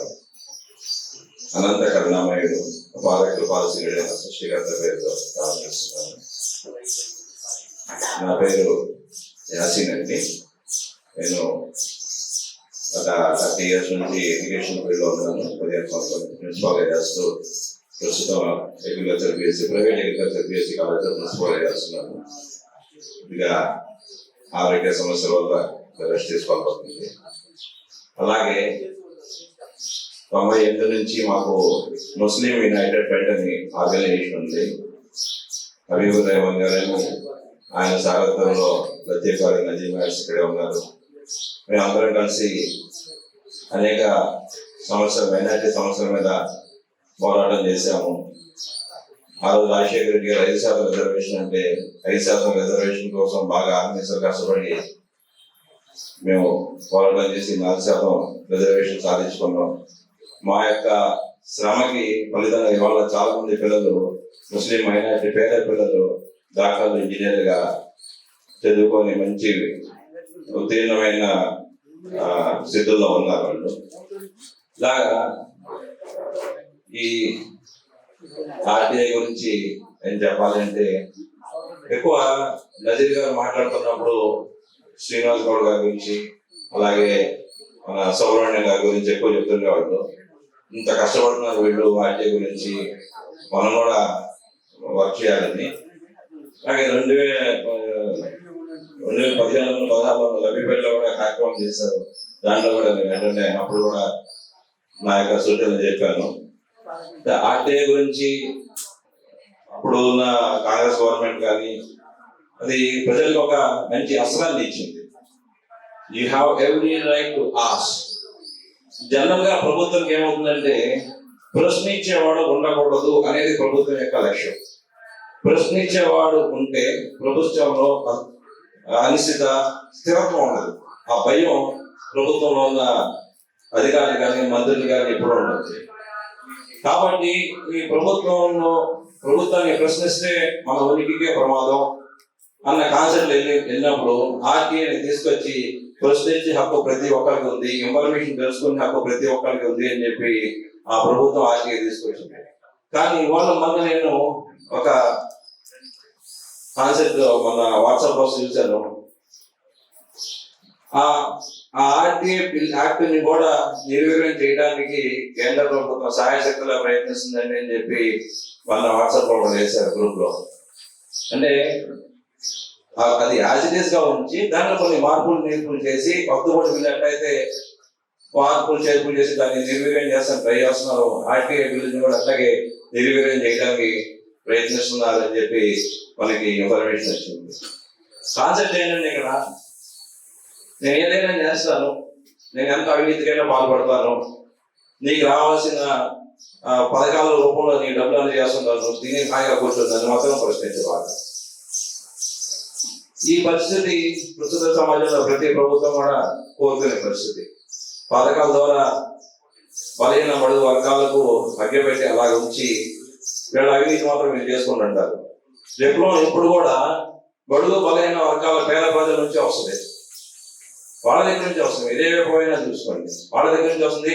సంస్కరణ కూడా వాళ్ళ దగ్గర నుంచే వస్తుంది. వీళ్ళకి పథకాలను మగ్గపెడితే వీళ్ళు మనం ప్రశ్నించారు, వీళ్ళు కడుపులో ఉంటుంది మనం ప్రశ్నించారు అని చెప్పేసి వీళ్ళు ఈ పథకాలను ఇంట్రడ్యూస్ చేసి ప్రశ్నించే అధికారం కూడా వెల్లివెల్లిగా తీసేయడానికి ప్రయత్నిస్తున్నారు. అవినీతి అనేది మన భారతదేశంలో మేము క్లాసులు చెప్పేటప్పుడు corruption is the part of blood circle అని చెప్తాం. మన రక్తకణాల్లో అది ఇన్వాల్వ్ అయిపోయి ఉంది, మనం ఏం చేయగలం. కానీ అలాంటి కాన్సెప్ట్స్ లో నుంచి ఆర్టీఐ యాక్టివిస్టులు వచ్చి మేము ఉన్నాము, మేము పోరాడతాము, మేము ఉన్నాం, మీరు మా దగ్గరికి రండి, మీకు ఎక్కడ అన్యాయం జరుగుతుంది ఇన్ఫర్మేషన్ తెలుసుకుందాం, కోర్టులో తిట్టేద్దాం, పిల్లేద్దాం, బయట చేద్దాం అని చెప్పి శ్రీనివాస్ గౌడ్ గారు, సుబ్రహ్మణ్యం గారు రంగసాయి రెడ్డి గారు ఇలాంటి వాళ్ళు ముందుకు వచ్చి వర్క్ చేస్తున్నారంటే నిజంగా వాళ్ళందరికీ గట్టిగా తప్పట్లు కొట్టాలని కోరుతున్నాను. ఇది గట్టి కొట్టండి. ఓకే, అలాగే నాకు ఈ ప్రాపర్టీ కేసు ఉంటే కోర్టులో, ఆ కోర్టుకి మేము వెళ్ళేవాళ్ళం. ప్రాపర్టీ కేసు అంటే సివిల్ కేసు అంటే వెళ్ళేవాళ్ళం. అక్కడ నేను బెంచ్ మీద కూర్చుంటే చాలా మంది ప్రజలు న్యాయం జరగక న్యాయం కోసం వాయిదాలు తిరిగి కోర్టులు తిరిగి వాయిదాలు. అది చూసిన తర్వాత మా మిస్సెస్ చెప్పారు, ఇది కరెక్ట్ కాదు, వీళ్ళు డబ్బులు లాయర్లకి పెట్టి వీళ్ళు పేదలు అయిపోతున్నారు, ఇది కరెక్ట్ కాదు, నువ్వు కూడా లా చదువుకో అని చెప్పి ఆమె అసిస్టెంట్ ప్రొఫెసర్ పోస్ట్ ని ఆపించి లా చదివించారు. ఎల్ఎల్బి కంప్లీట్ అయింది. ఆ కేసు ఇంకా నడుస్తుంది కానీ ఆమె ఎల్ఎల్బి కంప్లీట్ అయిపోయింది. ఎల్ఎల్ఎం కూడా చేసుకుంటుంది. నేను రంగసాయి రెడ్డి గారు మీకు రిక్వెస్ట్ చేసేది ఏంటంటే, మనస్ఫూర్తిగా మీకు రిక్వెస్ట్ చేసేది ఏంటంటే, ప్రజా సంకల్ప వేదిక పార్టీలకి అతీతంగా పనిచేయాలి. నా మనస్ఫూర్తిగా కోరిక. ప్రజా వేదిక లాగా పోకూడదు. ఒక పార్టీ ప్రజా వేదిక పెడితే ఇంకో పార్టీ వచ్చి కూల్ చేసి, అట్లా కాకుండా దృఢమైన సంకల్పం మీకు ఉంది కాబట్టి ప్రజా సంకల్ప వేదిక న్యూట్రల్ గా పేద బడుగు బలహీన మైనారిటీ వర్గాల తరఫున మేము పోరాడతాము అన్న విశ్వాసం సామాన్య ప్రజల్లో కనుక మీరు కలిగించినట్లయితే తప్పకుండా ఈ ఆర్గనైజేషన్ పటిష్టంగా ఉండి ప్రభుత్వాన్ని ప్రశ్నించే ఒక గొప్ప శక్తిగా మారుతుంది. వాటి పార్టీలకు అతీతంగా ఉండాలని నా కోరిక. రెండో కోరిక ఏంటంటే, ఆర్టీఐ యాక్టివిస్టులు అందరూ ఉన్నారు, వాళ్ళ ఏరియాలో వాళ్ళు పనిచేస్తున్నారు. నేను గతంలో కూడా ఇదే చెప్పాను, మళ్ళా నా కోరిక కూడా అదే. ఆర్టీఐ యాక్టర్స్ అందరినీ కూడా, ఎందుకంటే ప్రశ్నించే వాడి యొక్క జీవితానికి గ్యారంటీ లేదు. ఒప్పుకుంటారో ఒప్పుకో నాకైతే తెలియదు, కానీ ప్రశ్నించే వాడి యొక్క జీవితానికి గ్యారంటీ అయితే లేదు. అన్నిటికీ తెగించి వస్తాడు నేను ప్రశ్నించాలి అని చెప్పి. అలా ప్రశ్నించేవాడు కాకుండా చేయాలనేది ఈ శక్తులు ఎప్పుడూ పనిచేస్తుంటాయి. ఈ ఆర్టీఐ యాక్టర్స్ అందరినీ కూడా ఒక ప్రజా సంకల్ప వేదిక గొడుగులకు తీసుకొచ్చి వాళ్ళకందరికీ మీరు ధైర్యం, మనోధైర్యం, ప్రొటెక్షన్ కల్పిస్తే బాగుంటుంది అనేది నా కోరిక. మూడో కోరిక ఏంటంటే,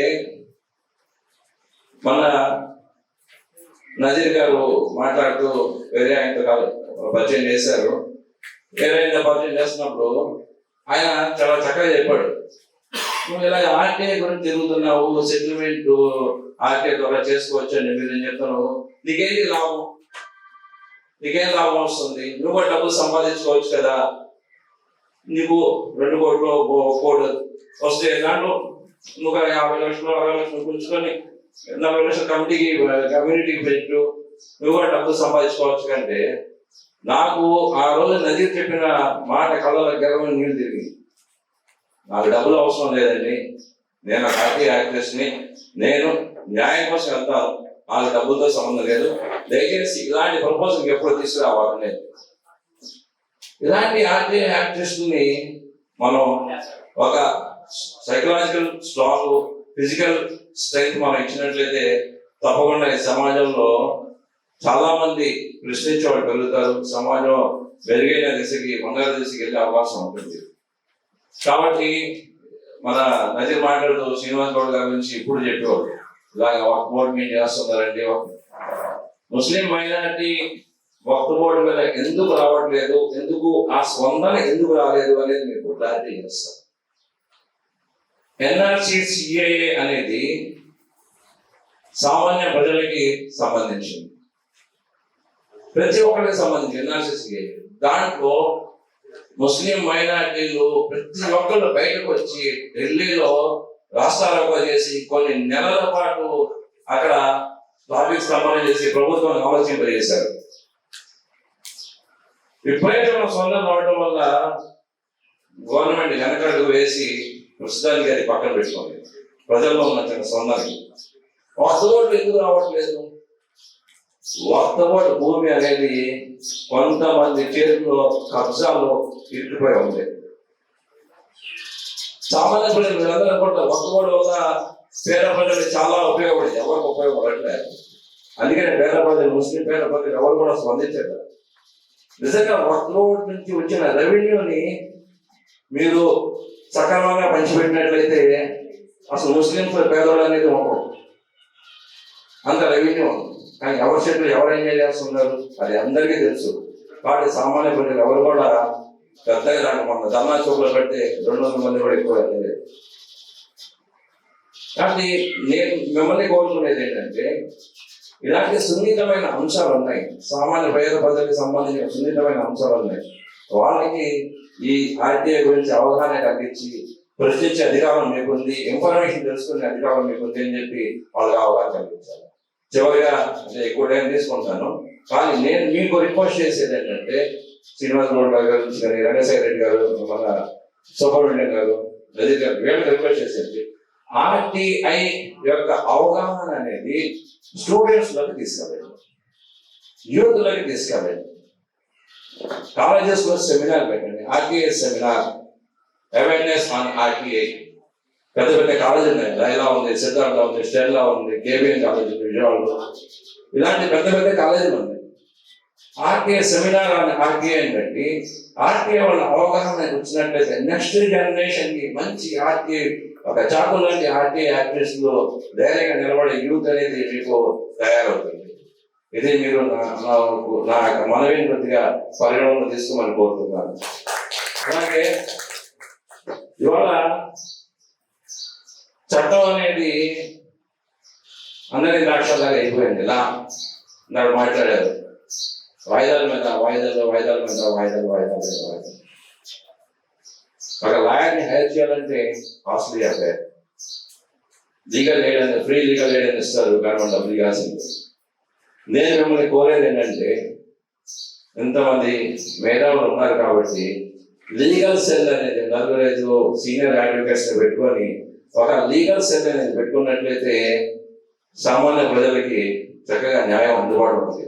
నిన్న అంటే యాక్చువల్గా అంతర్గత విషయాలు మాట్లాడకూడదు, కానీ నేను ఒక చోట యూనివర్సిటీలో మీటింగ్ జరిగితే దాంట్లో న్యాయవాది ఆర్బిట్రేషన్ గురించి మాట్లాడారు, సెటిల్మెంట్ గురించి మాట్లాడారు. సెటిల్మెంట్ లీగల్ అవుతుందండి, ఆర్బిట్రేషన్ లీగల్ అవుతుంది, సెటిల్మెంట్ లీగల్ అవుతుంది. కోర్టు చుట్టూ తిరగకుండా చక్కగా బయట లీగల్ గా మీరు సెటిల్ చేసుకోవచ్చు కదా. కోర్టు ఎందుకు అలాంటప్పుడు కోర్టు అవసరం ఏముంది? ప్రతిదీ లీగల్ గా సెటిల్ చేసేసుకుంటాం. కోర్టు ఎందుకు? ఒక జడ్జిని పెట్టాలంటే 20-30 మంది స్టాఫ్ను పెట్టాలా, చాలా ఖర్చుతో కూడిన పని అని చెప్పే మాట్లాడి, చాలా ఖర్చుతో కూడిన పని వాస్తవమే. కానీ వేలాది కోట్లు అనవసరంగా ఖర్చు అవుతున్నాయి కదా. ఆర్టిఫిషియల్ బిల్డింగ్లు కట్టారు, దాన్ని పడగొట్టి పర్మనెంట్ చేస్తారు. మరి ఆర్టిఫిషియల్ బిల్డింగ్లు కట్టిన ఖర్చు ఎవరిది? ఇప్పుడు మీరు వన్ టైం ఇన్వెస్ట్మెంట్ కదా. అపాయింట్ చేయండి జడ్జిని, 10,000 కోట్లు 20,000 కోట్లు అవుతుంది. అపాయింట్ చేసి తొందరగా జడ్జిమెంట్ ఇవ్వండి. ప్రజలు న్యాయం పట్ల విశ్వాసం కలుగుతుంది. కానీ చాలా హాస్యాస్పదంగా ఉన్న విషయం ఏంటంటే, ఆర్బిట్రేషన్ కి ప్రోత్సహిస్తున్నారు, సెటిల్మెంట్ కి ప్రోత్సహిస్తున్నారు. నాకు అర్థం కాలే ఆ విషయం, కాన్సెప్టే నాకు అర్థం కాలే. సరే పెద్ద మనం ఏం ప్రశ్నిస్తాం అని చెప్పి మనం కూడా ఊరుకున్నాం. కాబట్టి ఇలాంటి సున్నితమైన అంశాలు ఉన్నాయి. సమాజం మీ పట్ల ఒక వేయికలతో ఎదురు చూస్తుంది. ఎవరు వచ్చి ఈ యొక్క బాధ్యతలు ప్రజల మీద చేయి పెట్టాలా అని బాధ్యతలందరూ ఎదురు చూస్తున్నారు. కాబట్టి మీరు వీళ్ళందరి తరఫున ప్రతిష్టంగా నిల్చొని వీళ్ళందరికీ న్యాయం సహాయం చేస్తారని తెలియజేసుకుంటూ నాకు అవకాశం ఇచ్చిన మీ అందరికీ కూడా ధన్యవాదాలు. మీరు చెప్పిన సూచన అన్నింటిని కూడా నేను తప్పకుండా పరిగణన తీసుకుంటాను. అందులో ముఖ్యమైనది ప్రజా సంకల్ప వేదిక మరో ప్రజావేదిక కాబోదు. ఆ రోజు 2021 మే నుంచి జూలై 7 వరకు దాదాపు 2.5 months ఆలోచించాను ఏ పేరు పెడితే బాగుంటది అని. అప్పటికే ప్రజావేదికలు పూర్తి చేయడం జరిగింది. సరే అది రాజకీయ కారణాలు, కానీ డబ్బు మాత్రం మందే. మనదేంటే ప్రజలది, నష్టపోయింది మనమే. అది ఆ రోజు కట్టించింది మంచి ఉద్దేశమే. తర్వాత పడగొట్టకుంటే కొంచెం బాగుండు అని నా వ్యక్తిగత అభిప్రాయము. అది సంస్థ అభిప్రాయం కాదండి, నా వ్యక్తిగత అభిప్రాయం. అది ఇంకొక విధంగా ప్రజా ప్రయోజనాలకు వాడుకుంటే మంచిదనే ఉద్దేశం. అన్ని కోట్ల రూపాయలు పెట్టి కట్టించింది వాళ్ళ రాజకీయ స్వార్థ ప్రయోజనాల కోసం పడగొట్టకపోతే బాగుంది, అంతేనా కదా. సరే మీరు అనొచ్చు ముంపు ప్రాంతము అంటే, ఈరోజు చాలా పట్టణాలు ముంపు ప్రాంతంలో ఆయన తీసేయాలి. ఈరోజు ముంబై, కలకత్తా తీసేయాలి. ఎందుకు ఆ పట్టణాలు ముంపు ప్రాంతాలే కదా, రైట్? సరే అంత టెక్నికల్ మనకొద్దు. సో ప్రజా సంకల్ప వేదిక ఏ రాజకీయ పార్టీకి సంబంధం లేదు. ఈరోజు ప్రజా సంకల్ప వేదికలో రకరకాల పార్టీ వ్యక్తులు ఉన్నారు, కొన్ని జిల్లాలకి ప్రజా ప్రతినిధులు ఉన్నారు, సభ్యులుగా ఉన్నారు. కాబట్టి మనకైతే ఏ పార్టీతో సంబంధం లేదు, మనం పార్టీలకు అతీతం అని నేను గట్టిగా చెప్పగలను. ఇక రాబోయే కాలంలో కూడా ప్రజా సంకల్ప వేదిక ఏ రాజకీయ పార్టీలకు ప్రత్యక్షంగా పరోక్షంగా మద్దతు ఇవ్వదు. గుర్తుపెట్టుకోండి, మదిరే రంగసాయి రెడ్డి వేరు, ప్రజా సంకల్ప వేదిక వేరు. ఉదాహరణ జానకీదేవి గారు వేరు, ఇప్పుడు ఆమెకి ఇచ్చే బాధ్యత వేరు వేరు కదా. నేను ఇప్పుడు మాది ప్రకాశం జిల్లా గిద్దలు నియోజకవర్గం, నేను ఏదన్నా తప్పు చేశాను, నా మీద కేసులు పెట్టారనుకోండి, అది మీకు సంబంధం ఉందా? ఏం సార్ కృష్ణ గారు, మీరేం పోరాడాల్సిన లేదు దానికి, అది నా వ్యక్తిగతం, అవునా కదా, ఇండివిజువల్. నేను చట్ట పరిధిలో కాల కేసులు పాలైనప్పుడు మీరు నైతికంగా మద్దతు ఇవ్వచ్చు, అంతేనే కదా. ఒకటే గుర్తుపెట్టుకోండి, ప్రజా సంకల్ప వేదిక సిద్ధాంతంలో భాగంగా ధర్నాలు, రాస్తారోకోలు మనకు లీస్ట్ ప్రయారిటీ, ఆ లాస్ట్ ప్రయారిటీ. గుర్తుపెట్టుకోండి, ముందు చట్టపరమైన అంశాలు ఏవైతే ఉన్నాయో అవి మేధావుల దృష్టికి తీసుకెళ్ళి ఆ విధంగా మనం పోరాడాలి. అంటే ఈరోజు ధర్నాలు రాస్తారోకలు చేయడానికి పెద్ద పెద్ద సంఘాలు ఉన్నాయి, చాలా గొప్పవారు ఉన్నారు. మనం ఇంకా ఆ స్థాయికి పోలేదు. అర్థమైనా మీకు? మన దాని వయసులో 3.5 years 4 years రాలి, ఇంకా ఎల్కేజీ కూడా రాలి. గుర్తుపెట్టుకోండి, నేను ఇంకా మనం డెవలప్ చేసుకోవాలి, ప్రజలకు తీసుకెళ్ళాలి. నేను ప్రజలకు చైతన్యం సార్ చెప్పారు, ప్రిన్సిపల్ గారు. ప్రజల్లో చైతన్యం వస్తే ఏదైనా పాసిబుల్. ప్రజలే ప్రభువు అనే మాట నేను గట్టిగా నమ్ముతాను. ఆల్రెడీ సార్ సీనియర్ చెప్పారు రసూల్ గారు, ప్రజలు అనుకుంటే ఏదైనా జరుగుతుంది. కానీ ప్రజల్ని చైతన్యపరచాలి. ఈరోజు మనం ఇసుక దోపిడీ అంటున్నాము, అవునా కదా? ఇసుక దోపిడీ వల్ల నాకు నష్టం ఏంటి అని అనుకోవచ్చు. మీరు ఒక ఇల్లు తెలుసు, డైరెక్ట్ నాకు తెలుసు ఆ నొప్పి ఒకటి తెలుసా అని చెప్పి ఒక్కొక్క టన్ను మీద 400 నుంచి 500 రాష్ట్రం మొత్తం సేమ్ పాలసీ. అవినీతి సంస్థాగతమైపోయింది ఈరోజు. గతంలో లేదని చెప్పట్లే, గతంలో మొదలుపెట్టారు, ఇప్పుడు కొనసాగిస్తుంది. ఎక్కువైంది కాదట, రైట్? ఇంకోటి లిక్కర్. మీరు అనొచ్చు రాజకీయ అంశాలు కదా, ఎవరు చెప్పారు రాజకీయ అంశాలు? ఇది ఈ రాజకీయ అంశాలు ఇవి మనం ఎందుకు వచ్చాము? ప్రభుత్వం తప్పు చేస్తే ప్రశ్నించడం కోసం. రెండోది లిక్కర్ పాలసీ ఉంది. గతంలో ఏం చేశారు? ప్రభుత్వమే మద్యాన్ని, అసలు ప్రభుత్వం ఏం చేయాలండి? విద్య, వైద్యం, ఇంకోటి రక్షణ, ఇలాంటివి కొంతవరకు చేయొచ్చు. కానీ ఈ రోజు మేము మద్యం అమ్ముతాము, మేము చేపలు అమ్ముతాము, లేకపోతే మేము రియల్ ఎస్టేట్ చేస్తాము. తప్పు కదండి. మీరు ఏం చేయాలి? ఒక తల్లి ఏం చేయాలి? అది చేస్తారు. పది కొడుకు ఏం చేయాలి? అది చేయాలి. మహిళ మీ ఇద్దరు బాధపడద్దు, అలా నెక్స్ట్ వీడియో తీసుకొని బాధపడద్దు.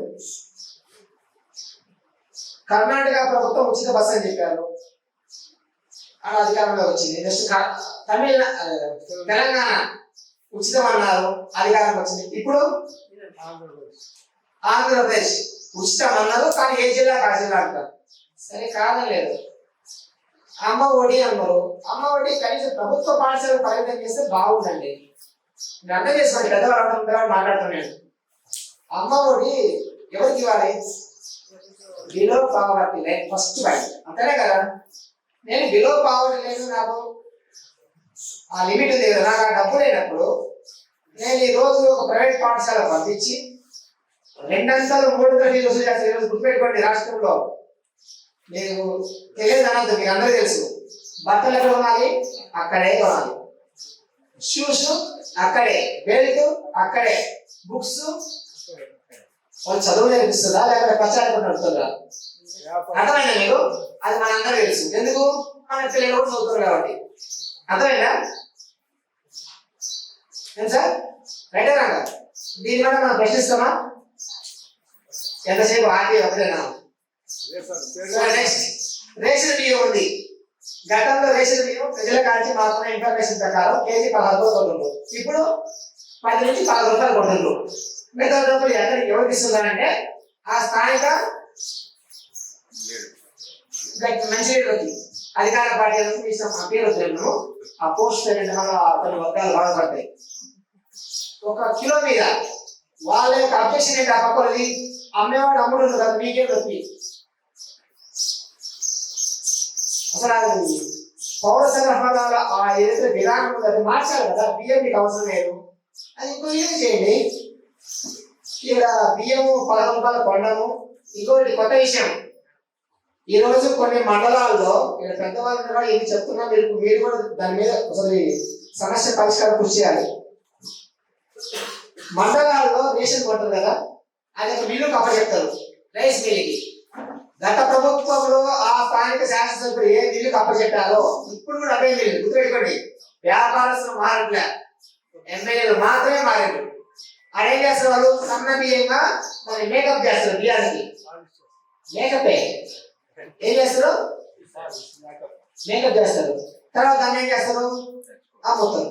వాళ్ళకైతే విజిలెన్స్ ఉండవు, ఏమి ఉండవు. ఇది మంచి పద్ధతి. ఇవన్నీ ప్రశ్నలు ఏం చేస్తారు? ప్రభుత్వానికి వ్యతిరేకంగా పనిచేస్తున్నాడు. ఫస్ట్ ఏం చేయాలి, ట్రై చేస్తే బెదిరించాలి, తర్వాత కేసులు పెట్టారు, తర్వాత ఏదో డబ్బులు ఇస్తే, తర్వాత లేపేయాలి. చూస్తున్నాం కదా మనం, దానికి స్టెప్స్ ఉంటాయి వాళ్ళు కూడా. ముందే డైరెక్ట్ గా మనకి కేసులు పెట్టండి, దానికి పద్ధతులు ఉంటాయి వాళ్ళు కూడా. అవినీతి ఈరోజు సంస్కారకమైంది. మనం చేయాల్సింది ఒకటే, మనం సామాన్య పౌరులు గుర్తుపెట్టుకోండి. మనకేమి ఈ రోజు జడ్ప్లస్ సెక్యూరిటీ లేదు. అందరూ ప్రశాంతంగా ఉండాలి. ప్రజా సంకల్ప వేదికలు ఎవ్వరి మీద కూడా ఒక కేసు పడకూడదు, అది నా ఉద్దేశం. అర్థమైందా సాయిదత్ గారు? ఎవ్వరు కూడా కేసులు పెట్టించుకోకుండా పనిచేయండి. మేము కేసులు పెట్టించుకుంటేనే, గతంలో ఒక నాయకుడు ఉన్నాడు, మీ దగ్గర 20 కంటే కేసులు ఎక్కువ రండి ఏం మాట్లాడుతున్నారు, కేసులు లేకుండా పని చేయలేదు మీరు. సరే, ఆ రోజు మహాత్మా గాంధీ గారు కేసు పెట్టారు, నేను కాదనట్లేదులే, డెఫినెట్ గా గొప్పలు ఉన్నది, అది తప్పులేదు. అట్ ద సేమ్ టైం ఈ రోజు కేసులు కాకుండా ప్రయత్నించండి. ఈ రోజు కూడా అవినీతి ప్రశ్నిస్తుంటే మీకు 24 hours లోపే దాడి చేస్తుంది. ఇప్పుడు మీకు నంద్యాల జిల్లాలో ఒక బిర్యానీ పాటు పాటిస్తే 7 గంటలు కొడతారంట. అక్కడ మన సభ్యులు చెప్తున్నాం, పెద్ద ఖర్చు లేదండి. అది మీరు కాదు అంటే మీకు తక్కువండి. ఎంత ఖర్చు?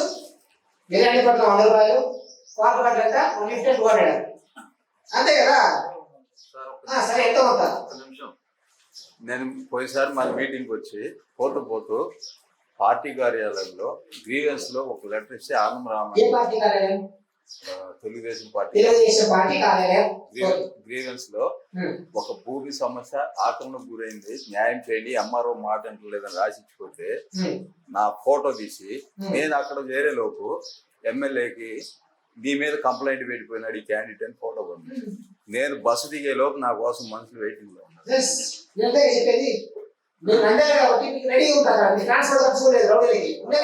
అలా ఉంది పరిస్థితి.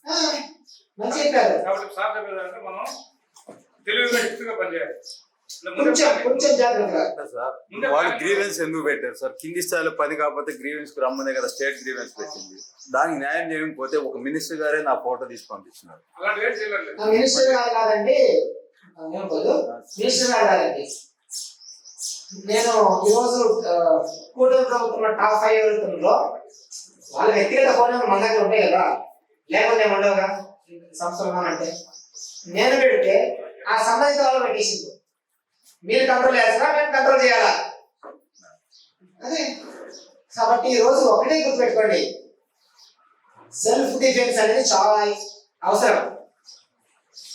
ఏమవసరం? సార్ చెప్పారు, ఆర్టీఐ కార్యకర్తలకి లైఫ్ కి గ్యారంటీ లేదు అని. అది 100% ఒప్పుకుంటా. కానీ మీరు సెల్ఫ్ డిఫెన్స్ కొంచెం ఫాలో అవ్వండి. మొండిగా పోకండి, నాకేమైంది ఎక్కడైనా ఉండదు, చుట్టూ కలుగుదాం మీకు, అంతేనే కదా.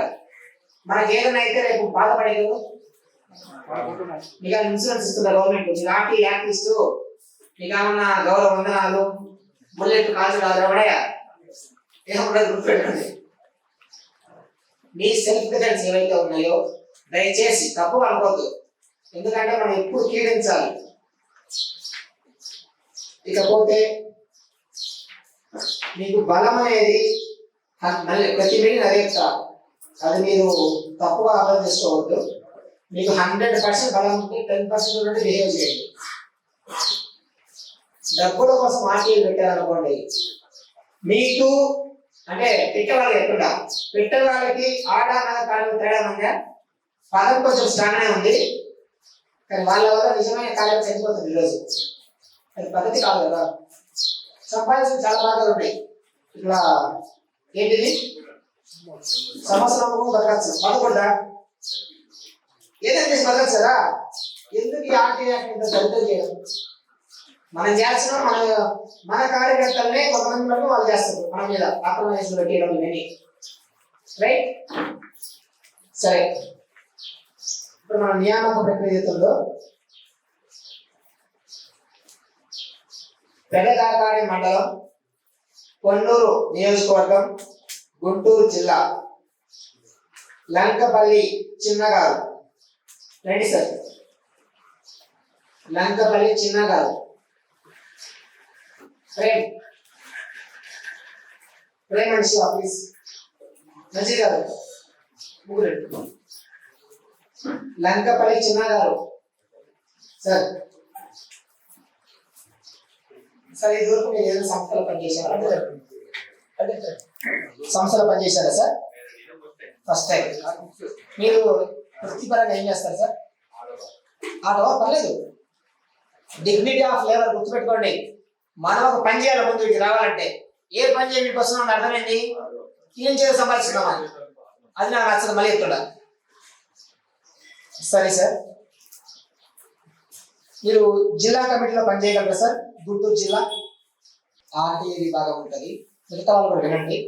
ఆర్టీఏ విభాగం ఉంటుంది, అలాగే మానవ హక్కుల పరిరక్షణ విభాగం ఉంటుంది, అవినీతి నిరోధక విభాగం, ప్రజా సమస్యల పరిష్కార విభాగం, ప్రజా చైతన్య విభాగం, మీడియా అండ్ జర్నలిజం విభాగం, సోషల్ మీడియా విభాగం, మహిళా అండ్ శిశు సాధికార విభాగం.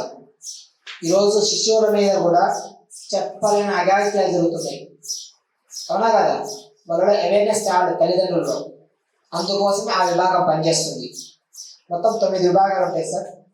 ఆ 8 విభాగాల్లో జిల్లా కమిటీలో ఏ బాధ్యత, ఇది పోస్ట్ కాదండి దయచేసి, ఇది పోస్ట్ హోదా కాదు, ఒక పని, ఒక బాధ్యత మాత్రమే. నిస్వార్థంగా చేసే పని సార్. మీ పని చేసుకుంటూ సమాజం కోసం, మీ వంతు మీ జిల్లా కోసం చేసే పని సార్. మన ప్రధాన కార్యదర్శి గారు సెలెక్ట్ చేస్తారు సార్. మీరు చూడండి సార్. గన్నవరం అసెంబ్లీ నియోజకవర్గం, కృష్ణా జిల్లా, టి జానకి దేవి గారు. ఇక్కడ ప్లీజ్ మేడం,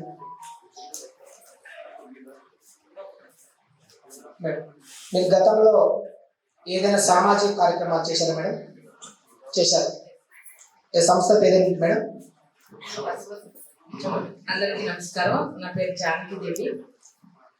2006లో 1993లో మాజీ ముఖ్యమంత్రి గారి భార్య పేరు మీద బసవతారక అభ్యుదయ మహిళా మండలి ఉండేది. దాన్ని నేను 2006లో దానికి ప్రెసిడెంట్ గా ఉన్నాను. ప్రస్తుతానికి దాంట్లో కోఆర్డినేటర్ గా పనిచేస్తున్నా. అలాగే 2008లో అభయ ఎడ్యుకేషన్ సొసైటీ అనే రిజిస్ట్రేషన్ చేసాం. 2008 నుంచి నేషనల్ బ్యాంక్ రూరల్ డెవలప్మెంట్ అని నబార్డ్ తరఫున micro development entrepreneur program, SH women's కి లైవ్లీహుడ్స్, ఫార్మర్స్ ప్రొడ్యూసర్ కంపెనీ అంటే రైతు ఉత్పత్తిదారుల సంఘం, ఈ 3 నేను నబార్డ్తో పనిచేశాను.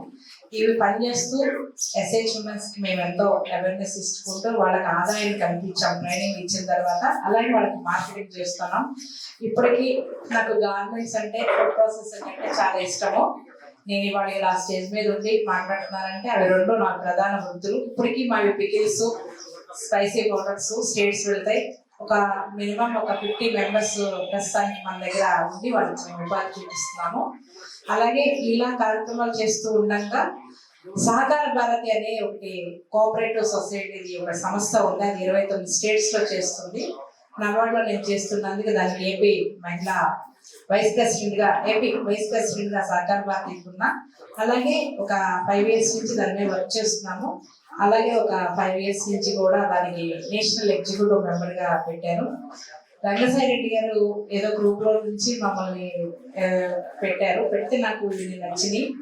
చాలా సార్లు మీటింగ్స్ నేను అటెండ్ అవ్వలేకపోయాను, నాకు వేరే షెడ్యూల్స్ ఉండడం వల్ల. ఒక చిన్న పర్సనల్ గా నా సంస్థకి అన్యాయం జరిగింది. ఒక ఆర్టీఐ పెట్టి అతను మేము కాలవట్టు మీద స్థలం కట్టి మహిళలకి చేస్తుంటే, అది సామాన్యంగా నాకు ఇన్ని పోస్టులు ఉండి నేను ఇన్ని ఉండి టైము అవగాహన లేక, నేను చట్టాలతో అవగాహన లేక, లాయర్లతో కూడా మాకు అవగాహన లేక ఆ సంస్థ నేను పోగొట్టుకోవటం షెడ్ వేసింది. ఆ రోజు 2014లో 5 లక్షలు పెడితే వాళ్ళకి 15 లక్షలు. ఆ సంస్థని ఒక సమూలంగా నాశనం చేశారు. దాని గురించి నేను సార్ చెప్పినట్టు గ్రీవెన్సీల్లోకి వెళితే, చంద్రబాబు గారి దగ్గరికి వెళ్తే చాలా మంది సమస్యల కోసం అలా లేడీస్ కూడా ఫోటో భుజం మీద చేసి, ఈ మధ్య ఫ్యాషన్ అయిపోయింది. ఎమ్మెల్యే దగ్గరికి వెళ్ళినా, లోకేష్ గారి దగ్గరికి వెళ్ళినా పార్టీ పరంగా మనం మాట్లాడకూడదు. జగన్ గారే మొదలు పెట్టేవారు, వీళ్ళ చేతులు వేసి ఫొటోస్. నేను 3 సంస్థల దగ్గరికి వెళ్ళి, ఈ సంస్థ నాది కాదు, నా సొంత అమౌంట్తో నేను కట్టే, ఎవరి దగ్గర రూపాయి తీసుకోకుండా అంటే దానికి నాకు మా పడగొట్టేశారు కదా, ఇంక చేసేది ఏం లేదు అన్నారు. లోకేష్ గారేమో యార్లగడ్డ వెంకటరావు గారి దగ్గరికి వెళ్ళమన్నారు. నేను ఉయ్యూరు కేసీపీ స్కూల్లోనే చదువుకుంది. నాకు అతను జూనియర్. నాకు ఎలక్షన్స్ లో హెల్ప్ చేస్తారంటే నేను మహిళా మండలి ఉన్నా, ఎన్జిఓ ఉన్నా, నేను గవర్నమెంట్ తరఫున కానీ నాకు విరుద్ధం. నేను నా పని ఏంటంటే మహిళలకు ఉపాధి చూపించడమే నేను ఎంకరేజ్ చేయగలన్నా. అది ఆయన లక్ష్య పెట్టుకుని ఇలా పడగొడుతున్నారంటే ఆయన ఏం చెప్పారంటే రామవరపాడులో తెలుగుదేశం కార్యకర్తల దగ్గరికి చెప్పమన్నాడు.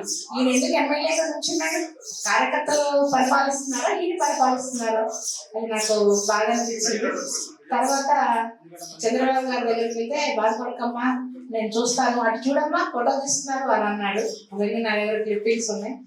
ఏంటంటే ఫొటోస్ కోసమా పరిపాలన చేస్తుంది, దేనికి గ్రీవెన్స్ అంటే ఎందుకు పెట్టారు, దాని గురించి కూడా నేను పోరాడదాం అనుకుంటున్నాను. ఎందుకంటే నా కోసం చేయలే, ఒక ఆయన అత్తగారు, అది అత్తగా అన్యాయం చేసిన అల్లుడని నేను స్లోగన్ పట్టుకుని రోడ్డు మీద ఉండొచ్చు. వ్యవసాయ చెప్పినట్టు అది నేను సంస్థ కోసం డబ్బుల కోసం ఎక్కిన రోడ్డు అంటారు, సంస్థ కోసం ఇది డబ్బుల కోసం అని ప్రచారం చేస్తారు. అందుకని నాకు అంత అన్యాయం జరిగిన నా కూతురికి ఇచ్చిన కట్నాన్ని అప్పుడు అమ్మి ఆ అపార్ట్మెంట్ ఆ షెడ్ వేసా.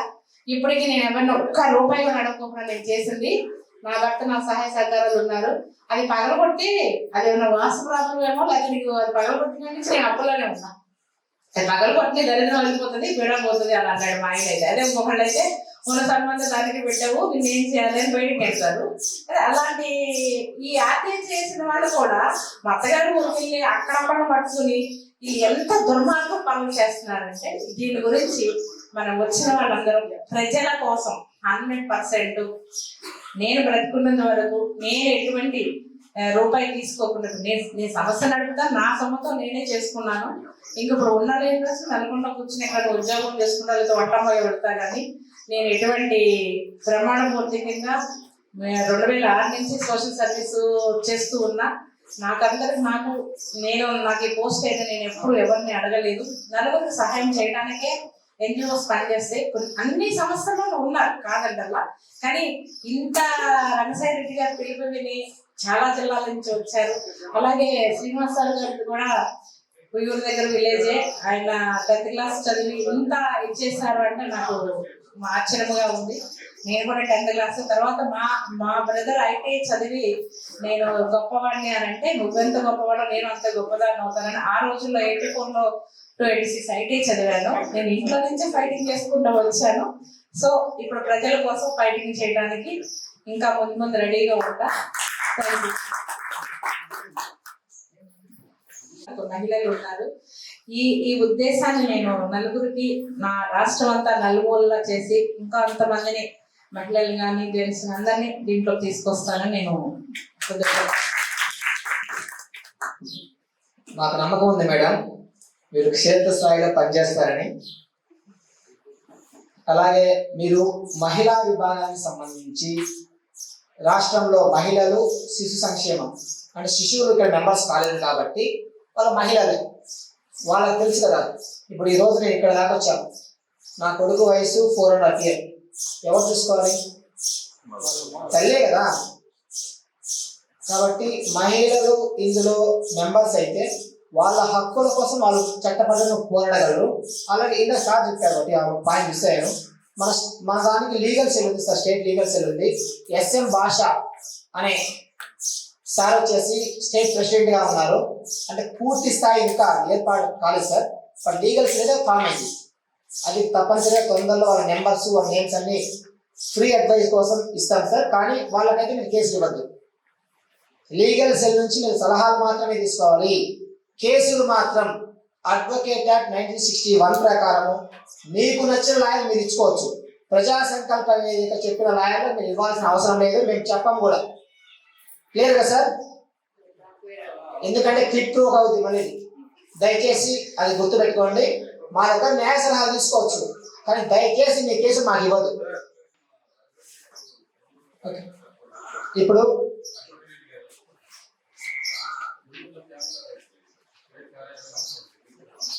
జానకి మేడం గారు, ఇప్పుడు మనకు రాష్ట్ర కమిటీ సంబంధించి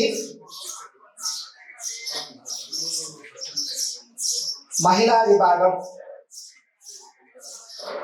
విభాగంలో మనకి మీరు చూడండి మేడం, మీకు ఆల్రెడీ ఈ పోస్ట్ ఆ పోస్ట్ ఏ పని చేయాలని మీకు తెలుసు.